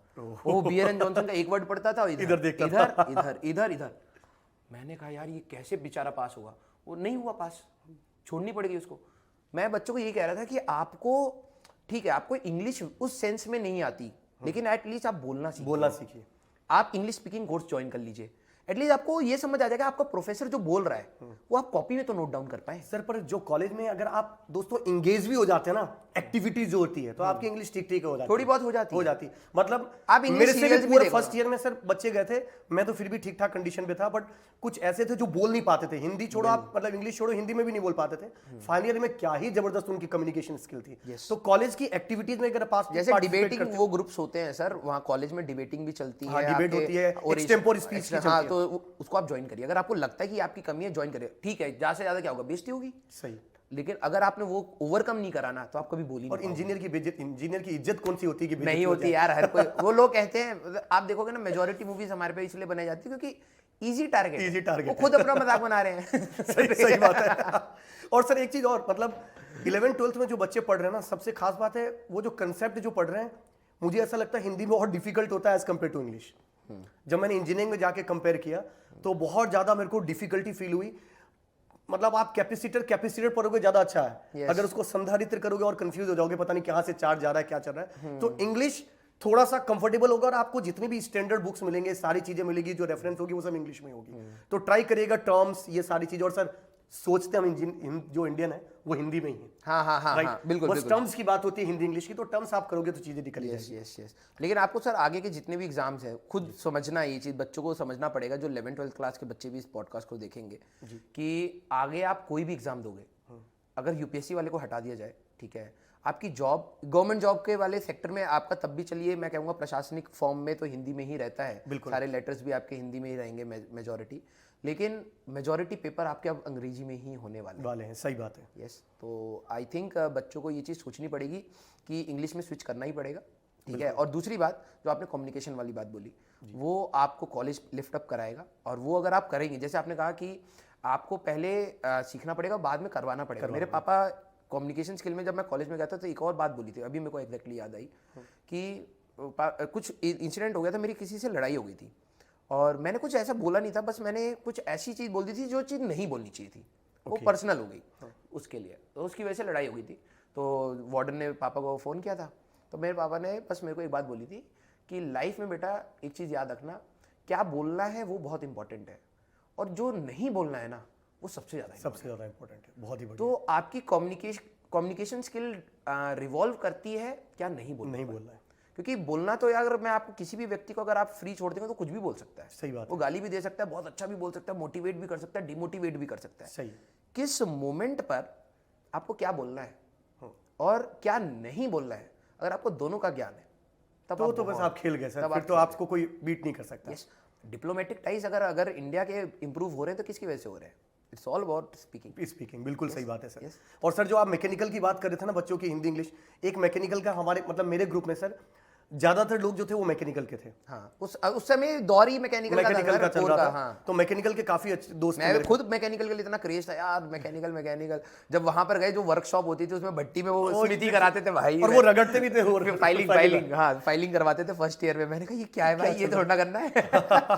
तो मैकेनिकल में क्या हुआ सर, मैकेनिकल की जो कंपनी, मैकेनिकल में बैक नॉर्मल है। हाँ, मतलब CS EC इलेक्ट्रिकल फिर भी बैक आता तो लोग बात थोड़ी हीन भरी नजरों से देखते थे, पर मैकेनिकल का नॉर्मल, और कंपनी भी आती है, एंजॉय करते हैं लोग वहाँ पे, और कंपनी भी ऐसी आती है 2 बैक अलाउ है, हाँ, 4 बैक अलाउ है, 6 बैक अलाउ है, कितनी भी बैक है अलाउ है, बस रिटर्न निकाल लो। हाँ। तो सर मेरे जो दोस्त थे वो बिल्कुल पढ़ने वाले नहीं थे, क्योंकि मेरे बैक तो मेरे दोस्तों की भी वही कंडीशन। अब क्या हुआ सर, जब रिटर्न, किसी का रिटर्न ही नहीं निकलता था, कंपनी आती थी रिटर्न ही नहीं निकलता था। एक ऐसा दोस्त था मेरा, जशवंत करके था, उसकी सर रिटर्न पेपर निकल गया कंपनी के प्लेसमेंट वाला। अब भाई रिटर्न लेके आया, वो आया बताया शाम को कि भाई रिटर्न निकल गया, कल सुबह इंटरव्यू 8 बजे। सब दोस्त बिल्कुल रात भर पार्टी चली, सुबह उठा ही नहीं वो पेपर देने के लिए। वो इंटरव्यू देने के लिए उसका यही चीज मैं आप सभी लोगों को बता रहा हूँ, ऐसी ही चीजें आपको कॉलेज में सिखाएंगी चीजें। मेरा एक फ्रेंड था सुक्की, जिसको मैं बता रहा था, तो हमारे उस टाइम पे इंडियन नेवी आई थी। अच्छा, ठीक है। तो अब वो कैंपस रिक्रूटमेंट के लिए आई थी, तो मैं तो नहीं बैठा था, मेरे को नहीं जाना था उसमें, तो वो उसका कहीं हो नहीं रहा था, उसने कहा नहीं यार देश की सेवा तो कर ही सकता हूँ मैं। तो भाई उसका सिलेक्शन हो गया, फर्स्ट राउंड हो गया, सेकंड राउंड में शायद SSB के लिए बुलाया गया उसको कोलकाता। भाई साहब पहले रात को इतना मतलब मस्त इंजॉय किया है उन्होंने, सुबह हम लोगों ने ट्रेन में फेंका है चलती ट्रेन में, ठीक है कि भाई पहुंचिए, कर लिए जो करना है। वहां पर जैसे ही वो बस से निकला यहाँ से, तो वापस आ गया भाई यार एंजॉय नहीं करना है। ये कॉलेज सिखा, और कॉलेज के लिए सर ने बहुत ही सही बताया। देखो कॉलेज में बहुत सारी चीजें एक्टिविटी होगी, ये 4 साल जो है ना वो अपने आप में एक जिंदगी है। इसमें आपको बहुत सारे मोमेंट में बहुत हैप्पीनेस मिलेगी, बहुत सारे आप बहुत दर्द भी मिलेगा, कभी खुशी होगी, कभी गम होगा, कभी दोस्त होगा, कभी पैचअप होगा, कभी ब्रेकअप होगा, ये सब चीजें चलती रहेगी। बट इस 4 साल में एक चीज ध्यान रखना है कि आपकी लाइफ आगे कैसे होने वाली है ना, ये 4 साल आपको सिखा देगा। आपको अपने first year, second year, third year, final year, ठीक है, इनको समझना पड़ेगा। फर्स्ट ईयर एंजॉय कर लो, कोई दिक्कत नहीं है, आपने मेहनत करी है, ब्रेक लो, एंजॉय करो। सेकेंड ईयर पे ऑन ट्रैक आना स्टार्ट हो जाओ, थर्ड ईयर में डिसीजन लेने पे आ जाओ। थर्ड ईयर के में ही अगर आप डिसीजन ले लेते हैं बेस्ट है आपके लिए। और जो सर ने बताया कि गेट जो बच्चे थर्ड ईयर में देना चाहते हैं वो अपना सेकेंड ईयर में डिसीजन ले भाई, ठीक है, आप वो चीज़ कर लीजिए। और अपने फाइनल ईयर में आप अपने आप को स्ट्रेस फ्री रखिए, ठीक है। अगर आपको जॉब में जाना है आप जॉब में जाइए, रिसर्च में जाना है आप आगे की तैयारी करिए, सारी चीज़ें हैं, ठीक है। But you have to plan it. अगर आप प्लान नहीं कर रहे हैं तो इवेंचुअली आपको बहुत डिस्ट्रेस हो जाएगा, आपको लगेगा यार मैं जो करने आया था वो हो रहा है नहीं हो रहा है, और वहाँ कोई गाइड इस मामले में कोई गाइड नहीं कर पाता है सही। कि तुम्हें एक्चुअली में क्या चाहिए। अगर आप किसी को बता पाओ कि यार मुझे ये चाहिए तो आपको रास्ते बता देगा वो, सही। लेकिन आप खुद डिसाइड नहीं कर पा रहे ना ये चीज़ कि आपको क्या चाहिए, तो आप खो जाओगे। सही बात है, तो वो क्लियर होना चाहिए। बिल्कुल। और दोस्तों एक चीज और बता देता हूं, जो गेट का एग्जाम जो सर बता रहे थे अभी, जो उसका फुल फॉर्म है graduate aptitude test in engineering. ये जैसे बीटेक में आप लोगों ने 11 12 की करी होगी, प्रिपरेशन करी है, और उसके बाद आपको बीटेक के लिए आपने एडमिशन लिया होगा आईआईटी में। इसी तरीके से अगर आप मास्टर्स के लिए जाना चाहते हो आईआईटी के अंदर, तो आपको गेट ग्रेजुएट और एप्टीट्यूड उससे टेस्ट पीएसयूज में भी जॉब मिलती है। पीएसयूज जितने भी पीएसयूज हैं, पीएसयूज मतलब हो गया पब्लिक ओएनजीसी, सेक्टर, हाँ, पब्लिक सेक्टर अंडरटेकिंग जैसे ओएनजीसी, केपीटीसीएल, नालको, बाल्को, NTPC, अंडाल्को, सीआईएल, ये जितने भी पीएसयूज हैं, PGCL power grid corporation limited, अच्छा खासा सैलरी है 22 23 लाख, सेल गेल बहुत अच्छी है। ये सब गेट के थ्रू ही रिक्रूट करती है, कुछ अलग से भी एग्जाम लेती है पर आईटीज में सिलेबस है। सर, आईटीज में हम अब बीच में क्या हुआ था कि उन्होंने कहा था कि हम सीधे गेट के ही थ्रू लेंगे, बिल्कुल। इसलिए कई सारे बच्चों का इंक्लिनेशन भी हो गया था कि यार अब तो गेट देना पड़ेगा। लेकिन कोल इंडिया लिमिटेड अभी भी हमारे कॉलेज में I think without GATE sir अभी भी आती है, बहुत सारे कॉलेज में जाती है सर, हाँ, मतलब और PSUs। हाँ, हमारे उसमें अभी विदाउट गेट लेती है। अच्छा, अभी भी। हाँ सर होता है। हाँ। इवन मैं NSUT करके कॉलेज है दिल्ली में, तो वहाँ सेमिनार के लिए गया था। तो सेमिनार में एक बच्चा मेरे के बाहर निकल के आया, बोला सर मेरे को गेट देना ही हो। मैंने कहा क्यों क्यों देना है? बोला सर PSU में सेलेक्ट करना है हमें। बोला, मैंने कहा अच्छा, बट सर एक दिक्कत है। मैंने कहा क्या? बोला सर मैं एक कंपनी में प्लेस हो गया हूँ। मैंने कहा किस में प्लेस हो गया? बोला सर गेल में प्लेस हो गया हूँ। मैंने कहा पगले, यही तो PSUs है। तो बहुत सारे अच्छे कॉलेज में PSU डायरेक्टली रिक्रूट करने आती है, उसमें और IITs NITs में ही आती है, ऐसा नहीं कि किसी भी कॉलेज में नहीं आती, IITs NITs में जाता है। तो IITs उसके ऊपर केस भी किया गया था सुप्रीम कोर्ट में कि भाई इनको क्यों वो कर रहा है, प्रिविलेज क्यों माना गया, मिल रहा है। अब मिल रहा है भाई। बिल्कुल बिल्कुल। और हमेशा एक चीज ध्यान रखना, 11 12th में जिन्होंने मेहनत करी है और मान लीजिए IIT में नहीं पहुंच पाया, तो मैं आपको फिर से बता दूं, आपको टेंशन लेने की जरूरत नहीं। लाइफ हमेशा आपको मौका देती है, और साथ में मौके के साथ साथ आपने 2 साल मेहनत करना सीखा है, तो ये मत सोचो कि उसका कोई रिजल्ट नहीं मिलेगा। और आदमी को सफल होने के लिए एक चीज की जरूरत होती है, वो होती है मेहनत करना सीखना। वो आप सीख चुके हो। अब बस आपको यही चीज थोड़ी सी कंटिन्यू रखनी है, बीटेक के साथ भी थोड़ा बहुत एफर्ट लगाना है। आपकी जो ड्रीम IIT में जाने का है, वो अभी भी आप परस्यू कर सकते हो। आप सपना पूरा टूटा अच्छी नहीं। IIT में जा सकते हैं, आप अच्छे, सर देखो, आप अच्छी IIT में जा सकते हैं, आप अच्छे इंस्टीट्यूट में जाके रिसर्च कर सकते हैं, आप अच्छे PSU में जॉब कर सकते हैं। ऐसा कोई भी एक्सपोजर नहीं है जो आपको खत्म हो गया हो, मतलब ब्लैंक एंड आ गया हो, ऐसा कुछ भी नहीं है। बिल्कुल। कॉलेज में जाने के बाद, किसी भी कॉलेज में हो, सही। आप के अंदर है कि नहीं मुझे IIT में जाना था, फिर भी मौका है। सही। आपको है कि नहीं मेरे को एक अच्छी गवर्नमेंट जॉब चाहिए, अभी भी मौका है। आपको एक अच्छी जगह पे रिसर्च करनी है, अभी भी मौका है। बिल्कुल सही। हर चीज का मौका अभी भी है। ये फर्स्ट एग्जाम था जहां पर आपने सिर्फ कॉलेज सेलेक्ट किया है, लाइफ नहीं, ठीक है। सही बात है, बिल्कुल राइट। तो अभी इसके बाद बनाने का समय है, तो आप अपनी एनर्जी उस डायरेक्शन में लगाएंगे तो डेफिनेटली आपको कुछ ना कुछ अच्छा निकल के आएगा। बिल्कुल। सर आपने इसरो भी एग्जाम क्रैक किया है? यस सर, मैंने इसरो का भी दिया था, और मीटरोलॉजिस्ट के लिए भी मैंने। अच्छा, उसमें दोनों में साइंटिस्ट ही? साइंटिस्ट की पोजीशन पे दिया था। तो सर साइंटिस्ट को छोड़ने के पीछे रीजन? मैं बता रहा हूँ, एक्चुअली में मैं दिल्ली NCR नहीं छोड़ना चाहता हूँ। ओके, ठीक है। अब मेरा हुआ है कि अब मैं छोड़ सकता हूँ, ठीक है। पहले मेरा यह था कि नहीं मुझे दिल्ली NCR में ही रहना है। तो उसमें जब जो इसरो का जब कॉल लेटर आया था ना, तो वो मेरे हाथ में आया लकीली। ओके, ठीक है। तो मैंने उसको छुपा दिया था। फिर उसके बाद मैं दिल्ली में जॉब कर रहा था, तो घर पे इसका मौसम विभाग वाला मेरे पापा को मिला, कह रहे यार ये कब हुआ? मैंने कहा पापा मैंने पेपर दिए थे, हो गया, ठीक है। तो मैंने उनको नहीं बताया था कि इसरो वाला भी है। उसकी ज्वाइनिंग और इसकी ज्वाइनिंग ऑलमोस्ट सेम थी। ओके। 1 हफ्ते का गैप था।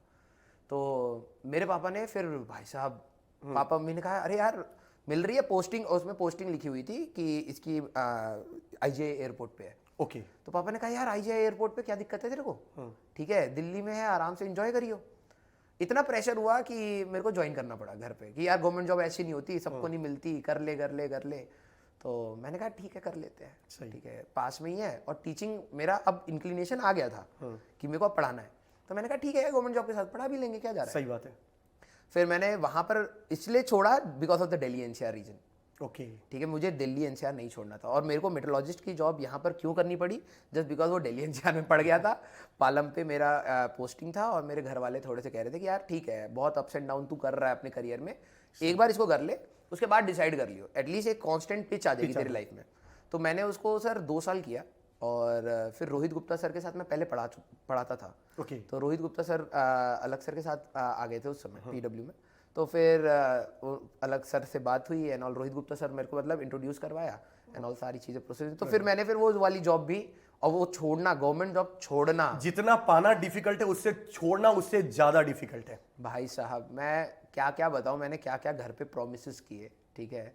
मतलब ऑल्दो मेरे पेरेंट्स ये नहीं एक्सपेक्ट करते कि मैं उनके लिए कुछ करूं, मतलब वो पेरेंट वाला होता है ना, अरे तू बच्चा है, तू हमारे लिए क्या करेगा, वैसा वाला है।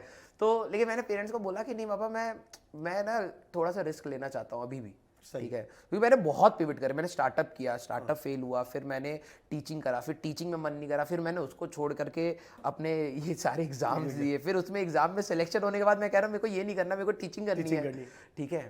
तो मेरे पापा घर वाले परेशान हो गए थे, 3-4 साल के अंदर इतना फ्लक्चुएट कौन मार रहा है। मैंने जीआरई भी दिया था, जीआरई भी इसलिए आपने स्टार्टिंग में बोल दिया था कि लाइफ में सर मतलब हर मोमेंट में मैंने अपने गिरगिट्स के जैसे रंग बदला है। मैंने जीआरई भी दिया था, अच्छा, ठीक है। मेरे 3 रिसर्च पेपर भी हैं। अब वही होता है। हाँ, तो मेरे पापा कहते थे कि यार इतना भी मत सीख लो कि लाइफ में कि तुम ये डिसाइड ना कर पाओ कि तुम्हें आता क्या है, सही, ठीक है। तो फिर मैं जब टीचिंग में आया तब मैंने गवर्नमेंट जॉब को छोड़ने के लिए घर वालों को बहुत मुश्किल से कन्विंस किया, सही। मैंने कहा कि नहीं, मतलब I really want to do this, ठीक है, और this time I am confident of teaching, मुझे लग रहा है कि मैं पढ़ाऊंगा, ठीक है। और दिस इज द कल परसों अलग सर से भी बात हो रही थी, तो अलग सर भी कह रहे थे कि सर मुझे तो इसी में खुशी है कि आपकी शायद सबसे लंबी जर्नी प्रोफेशनल पीडब्ल्यू की है। तो मैंने कहा हाँ सर, इन्वायरमेंट ऐसा है कि मैं यहाँ पर कंटिन्यू कर गया, नहीं तो अदरवाइज मैं 1 साल में छोड़। मैं जिस दिन मेरा लॉन्च हुआ था, आप बता रहे थे उस समय मैं भी था कि जिस दिन लॉन्च हुआ था उसी दिन मैंने बोल दिया था कि मैं लॉन्च होकर निकल रहा हूँ और अलग सर साथ में खड़े हैं। मैंने अलग सर को बोला सर मैं ज्यादा दिन के लिए हूँ नहीं यहाँ पर। अलग सर कह रहे अरे कैसा इंसान है, अभी तो हायर करा, ये छोड़ने की बात कर रहा है। अलग सर सोच रहे होंगे क्या करूँ, वीडियो को लाइक करूँ कि रुकवा दूँ अभी। तो लकीली मतलब वो जर्नी बहुत अच्छी रही, ठीक है, और काफी कुछ सीखने को मिला है। और टीचर्स जितने भी है ना सर, कोई भी बीटेक के फर्स्ट ईयर से नहीं सोच रहा होगा कि मैं टीचिंग करूंगा। नहीं, ये एक ना मुझे लगता है कि ये इवॉल्विंग प्रोसेस है, आपके अंदर आती है ये चीज यार। कि मेरे साथ तो क्या हुआ था सर, मतलब मैं टीचिंग के लिए कैसे आया था सर, मैं जब 3rd ईयर में था, फाइनल ईयर में, आपको बताया था मोह माया में पढ़ा हुआ था, और मोह माया में होता तो आदमी को फाइनेंशियली बहुत दिक्कत होती है सर। तो मैं भी बहुत ज्यादा पैसों की उधार, लगभग 20,000 की उधारी में आ गया था मैं। ये मैं बहुत सारे सेमिनार कॉलेज में लगभग मैं बहुत सारे सेमिनार में बच्चों को बताता भी हूँ ये चीज। तो मैं 20,000 की उधारी में था, किसी दोस्त से 2,000 लिए, किसी से ये कर ले, कोई दोस्त मांगता नहीं था वापस, पर सर मैं भी खुददार लिया हूं तो पैसा दूंगा। पर सोचना लेते क्यों थे, इतने खुददार थे? अरे सर लेना जरूरी है ना सर, एक दूसरी जगह भी तो खुददारी दिखानी है। तो मैं सोचता था अब क्या करूं, समझ में नहीं आ रहा है। और इतने खुददार है कि हम उधार लेके लेकिन देंगे जरूर देंगे। तो सर मैंने क्या, अब घर से आते थे 1,000 रुपए, 1,500 रुपए, कभी कभी पापा कुछ तो 1,500 भेज दिए, कभी 1,000, और पापा की उस टाइम 6,000-7,000 सैलरी रही होगी, उसमें 1,000 भेज देते थे, तो ठीक था मेरे लिए। अब मैंने सोचा कैसे उठ चुका हूँ, कुछ समझ में नहीं आ रहा था। मैंने कहा यार चलो NIT में पढ़ी रहे, एक काम करता हूँ कोचिंग में जाके पढ़ा देता हूँ। तो मेरे कॉलेज के नीचे की तरफ आते हैं एक IIT JEE की कोचिंग थी, मैं वहाँ पे चला गया। मैंने कहा, वहाँ पे रिसेप्शनिस्ट बैठी हुई थी, मैंने कहा मैम वो पढ़ाना चाहता हूँ मैं। तो उन्होंने बोला कि एक CV दे दो। अब सर कॉलेज में कॉन्फिडेंस खतरनाक होता है, बोला CV दे दो। मैंने कहा CV क्या होता है, यहाँ पूरा का पूरा आदमी है, तुमको कागज पे चाहिए। तो बहस होने लगी। तब तक कोचिंग का डायरेक्टर आ गया कि क्या दिक्कत है भाई। तो रिसेप्शनिस्ट बोला कि सर ये चाहते हैं कि पढ़ाना चाहता हूँ। मैंने बोला CV दे दो। तो कह रहे CV क्या होता है, मैं आया हूँ बात करो। तो मेरे को बोला भाई ओ CV दे दे। तो मैंने कहा आया हूँ बात करो। डायरेक्टर कह रहा आजा बात करता हूँ तेरे से। वो अपने कैबिन में ले गया, बोला हाँ भाई बताओ क्या पढ़ाओगे। अब सर उससे पहले कभी जिंदगी में नहीं पढ़ाया था। तो उस समय IIT JEE तो वो AI होता था, AI क्रैक किया था। JEE मेंस जो अब है वो AI होता था उस समय। तो उसके थ्रू पहुंचे थे। तो मैंने उनको बोला कि, उन्होंने बोला कौन सा सब्जेक्ट पढ़ाओगे, अब कभी पढ़ाया नहीं। मैंने कहा यार सब्जेक्ट, मैंने कहा सर टैलेंटेड है, फिजिक्स केमिस्ट्री मैथ्स कुछ भी दे दो पढ़ा देंगे। बोला बेटा हमारे यहाँ पे फिजिक्स भी 3 फैकल्टी मिलकर पढ़ाती है। अच्छा सर मैंने 11th-12th में कोचिंग भी नहीं करी थी। अच्छा। तो मुझे ये भी नहीं पता था फिजिक्स 3 लोग मिलकर पढ़ाते हैं। तो मेरे को जैसे उसने बोला कि एक सब्जेक्ट बताओ, हमारे यहाँ पे फिजिक्स भी 3 फैकल्टी मिलकर पढ़ाती है, मैं टेंशन में आ गया। मैंने कहा यार ये तो खतरनाक बात बोल रहा है। मैंने कहा मैं होता मैं खुश हो जाता, मैंने कहा 3 की जॉब खाऊंगा बेटा। सर मैं अकेला काम करता हूं। मैंने क्या किया सर, मैंने फिर भी उनको बोला कि सर केमिस्ट्री बोरिंग है, हटा दो, फिजिक्स और मैथ्स। इंजीनियर से फिजिक्स मैथ्स में कंफर्टेबल होता है। मैंने कहा फिजिक्स मैथ्स कुछ भी दे दो मैं पढ़ा दूंगा। बोला पक्का पढ़ा दोगे, मैंने कहा हाँ पढ़ा दूंगा। तो उसने क्या एक पेपर लिया था सर बच्चों के इंटीग्रेशन का, एक क्वेश्चन 10 क्वेश्चन का सेट था, और मेरे सामने लाके रख दिया, बोले उसको सॉल्व करो। अब जैसे ही पेपर रख दिया मैं घबरा गया, मैंने कैसे थोड़ी होता है, आज तो बात करने आया हूँ, आज हम डिसाइड करेंगे कि कौन सा सब्जेक्ट पढ़ाऊंगा, उसके बाद मैं तैयार करूंगा फिर लेना। उसने बोला बेटा आपको कॉन्फिडेंस जा रहा है अचानक से टक। उसके बाद उसने बोला कि नहीं ये तो इंटीग्रेशन है, बेसिक है, पर वो भूल गया सर मैं बिहार से हूँ, मेरा मैथ्स मैं बोल नहीं वाला, वो तो आप कर देना तो चाहिए। सर मैंने सॉल्व किया, लगभग 5-7 मिनट लगा होगा, इंटीग्रेशन के क्वेश्चन सॉल्व कर दिए मैंने। हाँ। अब वो डायरेक्ट इससे हो गया इंप्रेस, हालांकि फिजिक्स पूछ लेता मैं लटक जाता वहां पे, उसने कोइंसिडेंटली मैथ्स का ही इंटीग्रेशन का पूछा, तो मैंने सॉल्व कर दिया। अब डायरेक्टर हो गया इंप्रेस, बोला कितनी पैसे चाहिए। अब मुझे पता था उधारी कितने की है, 20 तो चाहिए। अब मैं मन में सोच रहा था 20 बोलता हूँ, फिर मन में आया यार 20 तो उधारी वाले ले जाएंगे, जेब में क्या बचेगा। हाँ। फिर सोच रहा था 25 बोलता हूँ। हाँ, मतलब बढ़ाया भी तो मतलब अपनी औकात के हिसाब से ही। और सर सबसे खास बात, मैं सोच रहा महीने में पापा 1000 रुपए देते हैं, 5 महीने आगे बढ़ जाता हूँ। 5, मैंने कहा 25 बोलता हूँ। फिर मैं मन में सोचा यार 25 तो औकात ही नहीं अपनी, हाँ। 25 में कैसे दे देगा ये। 22 लेते हैं। फिर एक काम करता हूँ 20 ही लेता हूँ। फिर सर अभी बहुत हाइपोथेटिकल लग रहा है, उस समय मेरी सिचुएशन को समझिएगा। एक पापा ने नहीं पूछा कितने पैसे चाहिए, डायरेक्टर पूछ रहा कितने पैसे चाहिए, और मैं 20-25 के कश्मीर में डूबा हुआ था। तब तक डायरेक्टर ने बोला हम आपको 45,000 पे कर सकते हैं। भाई साहब, जैसे डायरेक्टर ने बोला हम आपको 45,000 पे कर सकते हैं, मेरे मुंह से निकला 45 तो कम पड़ेगा सर। अरे भाई साहब एटीट्यूड आ गया। और उसके बाद क्या किया सर, मैंने लगभग 1-1.5 महीना काम किया। पर इस पूरी स्टोरी में एक चीज समझेंगे ना सर, कि जब मैं पढ़ रहा था तो मुझे मेरी औकात 25,000 में नहीं लग रही थी, और डायरेक्टर ने उस दिन ये एहसास करा दिया उसने कि 45 तो तू पढ़ते पढ़ते भी कमा सकता है। बहुत से लोगों की सर पूरी लाइफ निकल जाती है, उसको पता ही नहीं उसकी वैल्यू क्या है। तो मेरे ख्याल तो फिर इसका मतलब तो ये भी है कि बच्चा अपने कोर्स का आराम से कॉलेज में बिना पेरेंट्स पे लोड आए निकाल सकता है। सर आराम से निकाल सकता है, बट बच्चा जाने के बाद सर उसको समझना चाहिए, टाइम निकालना आना चाहिए। टाइम मैनेजमेंट बहुत इंपॉर्टेंट रोल प्ले करता है सर वहाँ पे। कॉलेज में आई थिंक सभी जगह पे सैटरडे संडे ऑफ होता है। एग्जैक्टली, वीकेंड क्लास ले सकते तो हैं। वीकेंड आप क्लास ले सकते हैं। बिल्कुल, और अपना बहुत सारे लेते भी हैं सर बच्चे, लेते भी हैं। आईटी वाले बहुत सारे। मैंने भी कॉलेज में वीकेंड में पढ़ाया है अपने खर्चे के लिए। तो ऑल्दो घर से इतनी प्रॉब्लम नहीं थी, लेकिन मेरे को ऐसा लगता था कि अपना खर्चा खुद का रहेगा तो सही रहेगा। बिल्कुल बिल्कुल। कुछ भी आए, मतलब उस समय तो मैं 5,000 रुपये पाता था। मतलब मेरी हफ्ते में कितना, मैं दो क्लासेस के लिए जाता था, एक सैटरडे एक संडे, और पूरे मंथ में तो 5,000 रुपये मिल जाते, बहुत होते थे उसमें। सही। तो मेरे ख्याल आई थिंक बच्चों को ये भी चीज़ एक क्लियर होनी चाहिए कि यार अगर आपको लग रहा है कि यार मैंने 11th-12th में पापा का शायद थोड़ा सा पैसा या शायद ज़्यादा पैसा कोचिंग में लगवा दिया, ज़्यादा ही पैसा लगा। हाँ शायद, ठीक है, अगर पीडब्ल्यू में नहीं है तो हाँ तो हो भी सकता है। अगर लगवा दिया है तो अगर वो गिल्ट है तो आप उसको भी ओवरकम कर सकते हो। आप इतने कैलिबर रख लेते हो सेकेंड ईयर के बाद कि आप एक टीचिंग छोटा, मतलब ठीक है आप IIT-JEE का नहीं पढ़ा रहे, एटलीस्ट बोर्ड्स का पढ़ा दो। सही बात है। ठीक है, आप अपना खर्चा निकाल सकते हो। और रही बात अपने कोर्सेज की, तो मुझे लगता है कि बच्चा निकाल ले सकता है। बिल्कुल सर, आराम। और बहुत सारी चीजें होती है सर, इवन बहुत सारे बच्चे सर सीएस अब तो आजकल फ्रीलांसिंग है। एग्जैक्टली। और सर टीचिंग के अलावा भी जो सीएस के बच्चे हैं वो सर इतनी अच्छी कोडिंग में मतलब कंफर्टेबल हो जाते हैं सेकंड थर्ड ईयर के अंदर ही, कि वो बाहर के प्रोजेक्ट लेने लग जाते हैं सर। यस। और प्रोजेक्ट, मेरे कॉलेज में भी कुछ बच्चे ऐसे थे जो बाहर के प्रोजेक्ट लेते थे और वो प्रोजेक्ट को कंप्लीट करते थे, अच्छा खासा अर्निंग करते थे। तो काफी चीजें सही तरीके चलती है और आपके पास काफी कुछ मौका मिलेगा। बस मोस्ट इंपोर्टेंट चीज है थोड़ा सा सीरियस होने का।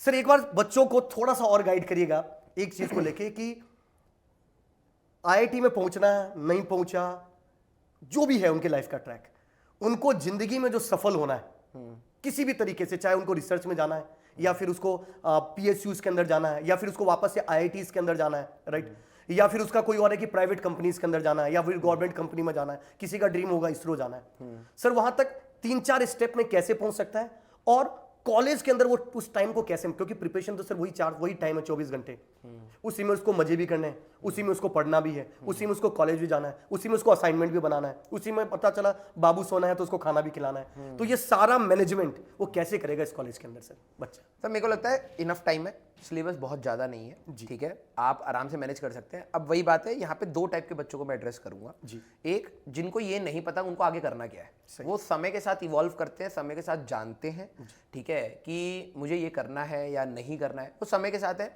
तो मैं उनको बोलूंगा उनके लिए भी सफिशिएंट टाइम है। बट येस, आप सेकेंड ईयर में जाग जाना अपने सब्जेक्ट के लिए, थर्ड ईयर में डिसीजन ले लेना कि आप खुद से अकेले तैयारी करेंगे। अकेले भी कई बच्चे फोड़ देते हैं, बिल्कुल। तो आप अकेले के लिए कैलिबर रखते हैं या फिर आपको अगर हेल्प चाहिए तो आप अपनी हेल्प लीजिए और अपने डायरेक्शन को पकड़िए। जो बच्चे जिनको क्लियर है कि उनको करना क्या है, ठीक है, उनका कईयों का ऐसा भी इंटरेस्ट क्लियर होता है कि नहीं सर मेरे को करना कुछ नहीं है, मेरे को सिर्फ कोडिंग करनी है, सही। ठीक है, तो आप अपना कॉलेज को शायद सेकंड प्रेफरेंस रख सकते हैं। अगर आप कहीं डिलेमा में कि ये कॉलेज वो कॉलेज, स्टार्टिंग में आप अपने कॉलेज को सेकंड प्रेफरेंस रख सकते हैं। आप अपनी ब्रांच एंड स्किल को फर्स्ट प्रेफरेंस रखिए। फिर उसके बाद कहानी उनकी भी वही है, फर्स्ट ईयर एंजॉय करिए, सिंपल सी बात है। सेकेंड ईयर में आप अलाइनमेंट अपना रखिए, थर्ड ईयर में आप अपनी तैयारी स्टार्ट कर दीजिए और अपने एग्जाम्स देना स्टार्ट कर दीजिए, ठीक है। और अगर मान लीजिए अनफॉर्चुनेटली कुछ ऐसे हमारे स्टूडेंट्स रह जाते हैं जो ये डिसीजन नहीं ले पाते हैं, ठीक है, या फिर कुछ घर पे कोई ऐसी सिचुएशन हो जाती है, पर्सनल लाइफ में कोई ऐसी सिचुएशन हो गई, किसी का एक्सीडेंट हो गया, कुछ भी हो गया अनफॉर्चुनेट, तो अगर आप रह भी जाते हैं स्टिल देयर इज टाइम। सही बात है। ठीक है, आप उस मोमेंट का बेस्ट निकालिए। अगर आपको लगता है कि आप फाइनेंशियली वीक हैं, तो हम लोगों ने भी सर कहीं ना कहीं अपने आप को स्टेबल करने के लिए थोड़ा बहुत कमाया। बिल्कुल सही बात है। आप भी कर सकते हैं, उसमें कोई गलत काम नहीं है जी। आप अपने आप को स्टेबल करिए। अगर आपको लगता है कि मैं सर इंजीनियरिंग अभी मैं घर चलाने के लिए कमा रहा हूँ, अपने लिए नहीं कमा पा रहा हूँ, तो ठीक है, आप थोड़ा थोड़ा सेव करिए। आप एक बार इंजीनियरिंग खत्म हो जाए, फिर उसके बाद आप दे दीजिए। ऐसा तो कोई वो नहीं है कि आपको देना ही देना है, आप थर्ड ईयर में देंगे। तो टेक योर टाइम, मेरा मानना यह है, take your time, but yes decision आपका अच्छे टाइम पर हो जाना चाहिए। और आपको निरंतर पढ़ना पड़ेगा। ऐसा नहीं है कि ये ऐसी पढ़ाई है कि 11वीं 12वीं में हम जैसे बच्चों को कह देते हैं कि आप हर चीज छोड़ के पढ़ो, ठीक है। रिग्रेसिवली वहां पे तो सर बहुत ज्यादा मतलब वो इन्वॉल्व हो जाते हैं, उसके अलावा कुछ मतलब ही नहीं है। क्योंकि एक्चुअली में सर मतलब कट थ्रोट कंपटीशन भी है और सिलेबस भी बहुत ज्यादा है। टू बी वेरी ट्रू, 2 साल के हिसाब से सिलेबस एंड डेप्थ भी बहुत ज्यादा है, ठीक है। तो मैं आप बच्चों को बस ये बोलूंगा कि उतना विग्रस नहीं है, बस यस अलाइनमेंट आपका अच्छा होना चाहिए। और जनरली बच्चा ना सर 11th 12th में बहुत छोटा होता है। सही बात तो है। बच्चा बिल्कुल बच्चे टाइप का बिहेवियर कर रहा होता है, कभी इधर कभी उधर, कभी पढ़ा कभी नहीं पढ़ा। कॉलेज में जाके बच्चे को इतना नहीं समझाना पड़ता, सही बात है। वो खुद से डायरेक्शन दे पाता है। तो बच्चों को अगर पता है ना कि मेरे को डायरेक्शन देनी है, तो वो दे ले जाएगा। सही बात है। स्कूल वाले बच्चे को पता है मुझे पढ़ना है, लेकिन वो अपने आप को कंट्रोल नहीं कर पाता। सही बात है। तो आप बस चीजें आपको पता होनी चाहिए अपने करियर की, कि आपको अगर मान लीजिए फॉर एग्जाम्पल गेट लिखना है तो उसका सिलेबस क्या है। सही बात। अगर आपको यूपीएससी लिखना है उसका सिलेबस क्या है, उसमें क्या चीज पूछी जाती है, उसकी क्या रिक्वायरमेंट है, क्या जॉब प्रोस्पेक्ट्स हैं। बिल्कुल। आपको अगर वो भी नहीं पता है तब बहुत बड़ी प्रॉब्लम है। यहाँ पे तो ड्रीम मतलब सर जनरली बच्चे कैसे बनाते हैं, दोस्तों से पूछते तू क्या करेगा। हाँ, मैं गेट करूंगा, पक्का तू गेट करेगा, पक्का भाई भी गेट करेगा। एक्चुअली ऐसे ड्रीम तैयार करना, हर्ड कम्युनिटी टाइप की रहती है, वो मत करिएगा। बिकॉज अदरवाइज क्या होगा ना, this is the crucial time. सही। आपने अपने दोस्त को देख के एक डिसीजन ले लिया और फिर डाउन द लाइन 2 साल के बाद आपको ये हो रहा है यार ये तो मेरे को करना ही नहीं था। सही बात है। और आपकी एज निकल गई, then you will have a regret throughout your life. तो कॉलेज में ही आप डिसीजन ले लीजिए। ठीक है, आपको लग रहा है कि यार 27 साल अगर मान लीजिए फॉर एग्जांपल जनरल की बैठने की एज है जी, आपको लग रहा है यार कि मेरी 25 उम्र हो गई, भाई अब मेरे को एग्जाम देना स्टार्ट कर देना चाहिए, चाहे घर पे कैसी भी सिचुएशन हो, ठीक है, मुझे अपने लिए पैसे बचाने हैं, मुझे पढ़ना है और मुझे बैठना है। तो आप अपने लिए अलाइंड रहिए। सही बात। अगर आपकी एज लिमिट है 29 तक और घर पे डायर सिचुएशन है, आप नहीं कर पा रहे हैं, तो ठीक है, थोड़ा सा घर को सपोर्ट करिए, 1 साल और आप अपने आप को खींचिए, लेकिन करिए जरूर। सही बात है। तो आपका देखो सर सबका टाइम फ्रेम अलग होता है। बिल्कुल सही बात है। अब सक्सेसफुल होना जो पैरामीटर है, अगर मैं बोलूं, ये बहुत रिलेटिव है जी, ठीक है, and this keeps on changing. आज मेरे को ऐसा लग रहा था कि जिस दिन मेरी आईटी में रैंक आई थी मैं सक्सेसफुल हो गया हूँ, ठीक है। फिर जब मैं कॉलेज में मेरी जॉब लगी तो मुझे लगा मैं सक्सेसफुल हो गया हूँ। फिर जब मेरा फर्स्ट ये गवर्नमेंट एग्जाम्स क्लियर हुए तब मुझे लगा शायद मैं आज सक्सेसफुल हो गया हूँ। सही। और आज मुझे लग रहा है कि यार मुझे सक्सेस तो मिली ही नहीं। एग्जैक्टली। मुझे सिर्फ लर्निंग मिली। एग्जैक्टली। तो सक्सेसफुल होना इज नॉट दी मतलब एंड रिजल्ट। सक्सेसफुल सर कुछ होता भी नहीं है, आपको सेटिस्फाइड रहना है। सेटिस्फाइड आपकी कंटिन्यू मतलब आप हर चीज में जो स्टेप आप करते जा रहे हो उसमें आपको लगना चाहिए हाँ भाई जो मैंने एफर्ट लगाया उस एफर्ट के हिसाब से मुझे आउटकम्स मिला, अब मैं अगले स्टेप पे। सभी का टाइम फ्रेम अलग है। अलग है, बिल्कुल सही। अब मेरा हो सकता है कि मेरे साथ के कई व्यक्ति होंगे जो शायद कॉलेज से निकलने के बाद मेरे से आगे थे, बिल्कुल। आज हो सकता है वो शायद मेरे से पीछे हो, और कल हो सकता है वो मेरे से बहुत आगे हो। मैं ये भी नहीं कह रहा कि आज मैं उनसे आगे निकल गया हूं, लेकिन मेरे को ये पता है कि यस वो हर दिन चेंज होगा। तो सबके पैरामीटर्स एंड सबका टाइमलाइन सक्सेसफुल या सेटिस्फाइड होने का करियर वाइज अलग होता है। तो आपको अगर लग रहा है कि जो आप कह रहे हो ना दोस्तों का देख के सुन के मत करिएगा, आपका ठीक है, अगर आपके कुछ कंस्ट्रेंट हैं, आप रिस्पॉन्सिबल बंदे हैं, तो डू वन थिंग, आप अपने टाइम को रिस्पेक्ट करिए, आप पढ़ते रहिए। आपका अगर लिखा हुआ है आपकी मेहनत के हिसाब से तो आपको मिलेगा, आज नहीं तो कल मिलेगा।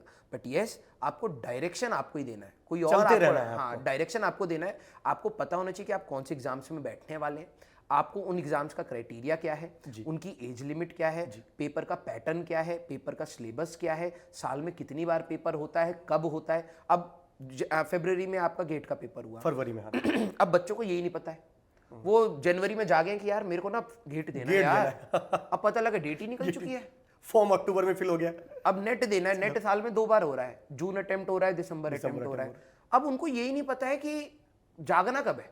सही बात है। तो एटलीस्ट मैं कहता हूँ ठीक है, आप मेहनत नहीं कर पा रहे तो एटलीस्ट जाग जाइए। सही बात है। ठीक है, ये पता होना चाहिए कि आपके पास प्रोसेस क्या है। सही बात है। वो आपके लिए चीजें आसान कर देगा, और आपको अगर कोई ऐसी सिचुएशन आती भी है तो आपको मैनेज करने के लिए भी काफी टाइम दे देगा। बिल्कुल सही बात है। ये चीज़ है सर। तो कॉलेज में देखिए पूरी चीज़ों को अगर मैं समराइज करूं दोस्तों, तो आप लोग अब जस्ट कॉलेज के अंदर आप आए, थोड़ा चिल मारिए, दोस्त बनाइए, अपने अपने सर्कल के हिसाब से आपके जो मेंटेलिटी से मिलते हुए लोग हैं वो खुद ही खींचे चले आएंगे, हाँ। और आपका एक सर्कल बन जाएगा। सर्कल में एंजॉय करिए, कोई दिक्कत वाली बात नहीं। और ये भी मैं बोलूंगा, अगर आपकी मेंटेलिटी के हिसाब से बेकार जो जुड़ रहे हैं तो प्लीज अपने आप को चेंज भी करिए। पता लगे सारे के सारे नमूने आपने ही रख लिए हैं, पूरा कॉलेज एंजॉय कर रहा है, आप बस बैठे हुए हैं। तो आपको एक रियलाइजेशन ये भी होना चाहिए कि यार ये सारे यहाँ मेरे साथ क्यों बैठे हैं और मैं इनके बीच में क्यों बैठा हूँ। इसका निकल मतलब जाना। आप उनके तरह मत बन जाना, फिर थोड़ा सा चेंज करने की जरूरत है आपको। Yes yes yes. तो थोड़ा सा आपका सर्कल बनेगा, फिर एक्सप्लोर करिएगा फर्स्ट ईयर, ड्रीम बना सकते हो फर्स्ट ईयर में कहाँ जाना है, क्या करना है, उसके थोड़े बहुत पैरामीटर देख सकते हो। जैसे सर ने बताया, मान लीजिए जिस डायरेक्शन पढ़ा उसका सिलेबस क्या है, और ये सब में 2-3 दिन 4 दिन 5 और सर पता है एक और चीज आपको भी शायद ये चीज रियलाइज होती होगी कि जब हम लोग स्टार्ट करते हैं ना, स्टार्टिंग पॉइंट मैटर करता है। एग्जैक्टली सर, बहुत ज्यादा मैटर करता जब हम लोग 11th-12th में पढ़ रहे थे, लिटरली बता रहा हूँ, कई मेरे ऐसे फ्रेंड थे जो कहते थे मेरे को 12वीं तक तो आईटी के बारे में पता भी नहीं था। है। एग्जैक्टली। ड्रॉप लेने के बाद 12वीं के बाद बच्चों को पता लगता है यार ड्रॉप लेना है, क्योंकि भाई जेईई मेंस लिखने के लिए तो आपको पेपर देना पड़ता है। सही। उनको लगता है सीधे कॉलेज में जाएंगे आराम से हो जाएगा। स्टार्टिंग पॉइंट मैटर करता है, बहुत मैटर करता कुछ बच्चे 9वीं क्लास से जगते हैं तो उनका जब जेईई दे रहे होते हैं तो भाई वो टॉप 100 में बैठे होते हैं, वो 9वीं से पढ़ रहे हैं। है। एग्जैक्टली। अब बच्चा क्या होता है 11th-12th में हमारे पास आता है, कहता है सर मैं AIR 1 लाऊंगा।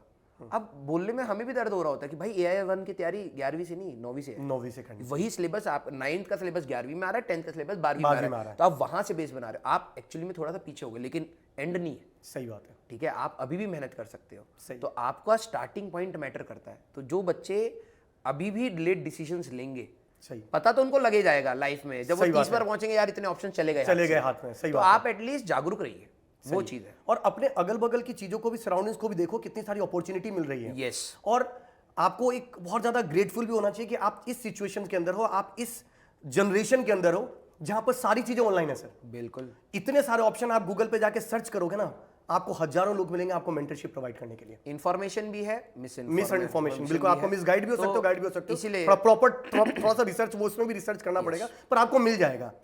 पहले का दौर ऐसा होता था जो पता ही नहीं होता था, और बहुत बहुत एक दूसरे के ऊपर एक अंडरस्टैंडिंग रखनी पड़ती थी, वही से गाइड मिलता था। आजकल आपको गाइडेंस काफी चीजें लिमिटेड इन्फॉर्मेशन होती है। बिल्कुल। तो फर्स्ट ईयर थोड़ा चिल मारना है, ड्रीम बना के रखना है, सेकंड ईयर से एफर्ट लगाते रहना है। अगर IIT में जाने का सपना है तो टूटा नहीं है, बिल्कुल राइट। तो उसके लिए अभी भी आपके पास मौका है, अभी आप प्रिपेयर करके IIT में मास्टर्स के लिए आप जा सकते हो, बिल्कुल। PhD के लिए आप जा सकते हो, कोई दिक्कत वाली बात नहीं। इसके साथ साथ अगर मैं बात करूं, PSUs के बहुत सारे जॉब्स की अपॉर्चुनिटी आएगी। अच्छे कॉलेज में आप पहुंचोगे तो वहां अपॉर्चुनिटी मिलेगी। अगर आप अच्छे कॉलेज में नहीं, Tier 2 Tier 3 कॉलेज के अंदर है, तो आपको टेंशन लेने की जरूरत है, आप गेट के थ्रू वहां पहुंच सकते हैं। इनका खुद का भी एग्जाम होता है, उसके थ्रू आप जा सकते हो। रिसर्च के लिए तो आपको जाना ही है। इसके अलावा भी आपको लगता है UPSC करना है, ESC इंजीनियरिंग सर्विसेज लिखना, आप उसकी भी प्रिपरेशन स्टार्ट कर सकते हैं। कोर ब्रांचेस हैं सर, कोर ब्रांच हाँ बिल्कुल। तो दोस्तों अगर इंजीनियरिंग सर्विसेज की अगर बात की जाए तो ये 4 ब्रांचेज में लिखी जाती है: electrical, electronics and telecommunication, mechanical engineering और सिविल इंजीनियरिंग। इसका रुतबा अलग होता है सर, उसका भी अलग, बिल्कुल सर। जो जैसे अगर एडमिनिस्ट्रेशन में IAS, IPS, IFS की है, वैसे इंजीनियरिंग में IES की है सर। और सबसे खास बात है सर, कम से कम 8 IAS ऑफिसर है, 8 से ज्यादा ही है, जो गेट वाला के अंदर है सर। और उन्होंने जॉब को छोड़कर बच्चों को मेंटरशिप प्रोवाइड करते हैं। Very good. बहुत सारे हैं सर, अंकित शर्मा सर है। अरे मैंने जब आप लोगों का गेट का स्टार्टिंग वाला लॉन्च हुआ था जी सर, तो हम लोग सारे देख रहे थे वीडियो यूट्यूब पे, तो भाई साहब जो वो आ रहे थे सबके क्रेडेंशियल आ रहे थे, मैंने कहा भाई क्या भयंकर टीम है, भाई भयंकर टीम है आप लोगों की, और सारे टीचर बहुत अच्छे हैं, मैं जितनों से भी मिला हूं बहुत अच्छे हैं। गेट का सर एक्चुअली में क्या, वो भी अपने टाइम में सबने कुछ ना कुछ स्ट्रगल किया, उसके बाद फोर्ड क्या है, वो अपने आप बहुत सारे ऑल इंडिया रैंक 1 है, ESC है, 7 तो इसरो के साइंटिस्ट रह चुके हैं जो छोड़ के पढ़ा रहे हैं, और लगभग मेरे ख्याल से 16-17 के आसपास है जो ITN है आपकी तरह, जो गेट में बच्चों को पढ़ा रहे हैं। लगभग 8 के आसपास IAS ऑफिसर है जो पढ़ा रहे हैं, जो आपको पढ़ा रहे हैं। तो ओवरऑल टीम अच्छी है, मेंटरशिप प्रोवाइड करेंगे, पर सबसे खास बात है सर, हम उसी की मदद कर सकते हैं जो अपने आप की मदद करना जानता हो। बिल्कुल, ऑब्वियसली। हम सोए हुए को तो जगा सकते हैं, पर जो सोने की एक्टिंग कर रहा हो ना, उसको नहीं जगा सकते। और दूसरी बात, जो लाश है, जो बन चुका है लाश, उसको भी नहीं जगा सकते। उसको भी नहीं जगा सकते। तो आपको जगे रहना है। हम मदद पर पूरी खाली हमारी नहीं, पूरे पीडब्ल्यू के अंदर, और पीडब्ल्यू में नहीं यार, कहीं पर भी कोई भी टीचर होता है ना, किसी भी प्लेटफॉर्म पे कुछ भी हो, वो हमेशा आपकी मदद करने को तैयार होता है। हर और teacher, it's not about this platform और दैट प्लेटफॉर्म। जी। मैं क्लास में बच्चों को भी ये कहता हूँ यार, अगर कोई भी टीचर आपके सामने आके पढ़ा रहा है ना, it's a noble cause, definitely you have to respect that. और दूसरी बात, हर टीचर, कोई भी टीचर कौन घर पे से सोच के उठता होगा भाई सो के उठे चलो भाई बच्चों को गलत पढ़ाएंगे? कोई ऐसा सोचता होगा कि भाई सैलरी मेरे को मिल रही है, आज काम चोरी करके आज काम जाएंगे? चोरी, कोई बिल्कुल नहीं सोचता ऐसा, सही। राइट? तो स्टूडेंट्स को आई थिंक उस चीज़ की रिस्पेक्ट करनी पड़ेगी, और जो करते भी हैं कई बच्चे, कुछ बच्चे नहीं भी करते हैं, तो वो रिस्पेक्ट करें। ज्ञान तभी आपको वापस मिलता है, बिल्कुल। और टीचर के पास अनंत चीजें हैं यार, ये आपके ऊपर डिपेंड करता है कि आप कितना निकलवा पाते हो। बहुत सही। तो थोड़ा सा आपको ट्रस्ट भी करना है, आगे बढ़ना है, पर पहले ड्रीम बनाओगे तभी तो मदद कर पाएंगे। तो पहले आपको अपने फोकस करना है, आपको टारगेट आपको खुद बनाना है, वहां तक पहुंचना है कैसे ना, वो हम आपको लेके जाएंगे। एंड आई होप सर कि जो बच्चे जो हमसे पढ़े हैं जी, आई होप कि वो आप लोगों का हाथ पकड़े अब, और आगे वाला एंड देखो सर, हमारा काम था कि 11th-12th में जो टेंडर एज होती है ना, जी सर, ठीक है, 11th-12th की टीचिंग थोड़ी सी टफ है जी, उसका बस रीज़न ये है क्योंकि बच्चा थोड़ा सा ना चंचल होता है। बिल्कुल सही बात है। तो हम लोगों को उसको कभी कभार फुसलाना पड़ता है, कभी हंसाना पड़ता है, कभी रुलाना पड़ता है, कभी धमकाना पड़ता है। सही बात। हम लोग इस तरीके से ला के किसी तरीके से बेचारे वो टेंडर एज वाले बच्चे को ना हम लोग 12th में पास कराते हैं और फिर कॉलेज में भेजते हैं। और टू बी वेरी ट्रू, ये चीज़ मेरे को हमेशा से मिसिंग रही है कि मैं अपना 11th-12th का एक्सपीरियंस तो बच्चों से शेयर कर पाता हूँ, लेकिन जब बच्चा कॉलेज में जाता है ना, तब मैं उनको रियलिटी बता पाऊँ कि कॉलेज में भाई मैंने भी ये करा था। और आज आपने खुल के बता ही दिया। आज मैं कुछ बता पाया, कुछ बता पाया। अभी राज का मतलब एपिसोड पार्ट 2 भी आने वाला है सर के, राज की चीजें बाहर निकलेंगी, जो ऐसी चीजें जो मैं मतलब सामने बता पाऊंगा, कैमरे पे तो मैं बता भी नहीं पाऊंगा। ठीक है, तो वो ऐसी वाली कॉलेज वाली है। वो लर्निंग प्रोसेस आप लोग आगे ले जाए और उन बच्चों को एंड तक, जैसे मैं हमेशा कहता हूँ कि सिर्फ आईआईटी का पेपर क्रैक करना is not being called success. Definitely आप उसको सक्सेस नहीं कह सकते। सक्सेस आपका हमेशा ऑनगोइंग प्रोसेस है। बिल्कुल, आप मेहनत करते रहें। तो आई होप कि जो भी बच्चे आपसे कनेक्ट करें, बिल्कुल, अब आप उनको आगे ले जाएं सर अच्छी तरीके से। बिल्कुल बिल्कुल। और सर पूरी गिड वाले की टीम तो इस चीज के लिए सर रेडी है। बट आपको जैसे हमने पहले ही बताया, डायरेक्शन आपको लेनी है, सोचना आपको, उसके बाद ही हम कर सकते हैं। और एक चीज और सर, जो बच्चे आगे की तरफ मूव करेंगे, फर्दर करेंगे, ये जो इंजीनियरिंग वाले सेगमेंट के जो बच्चे होते हैं वो पहले से ही फोकस्ड होते हैं, कहां पर जाना है, क्या ड्रीम बनाना है, कैसी चीजें।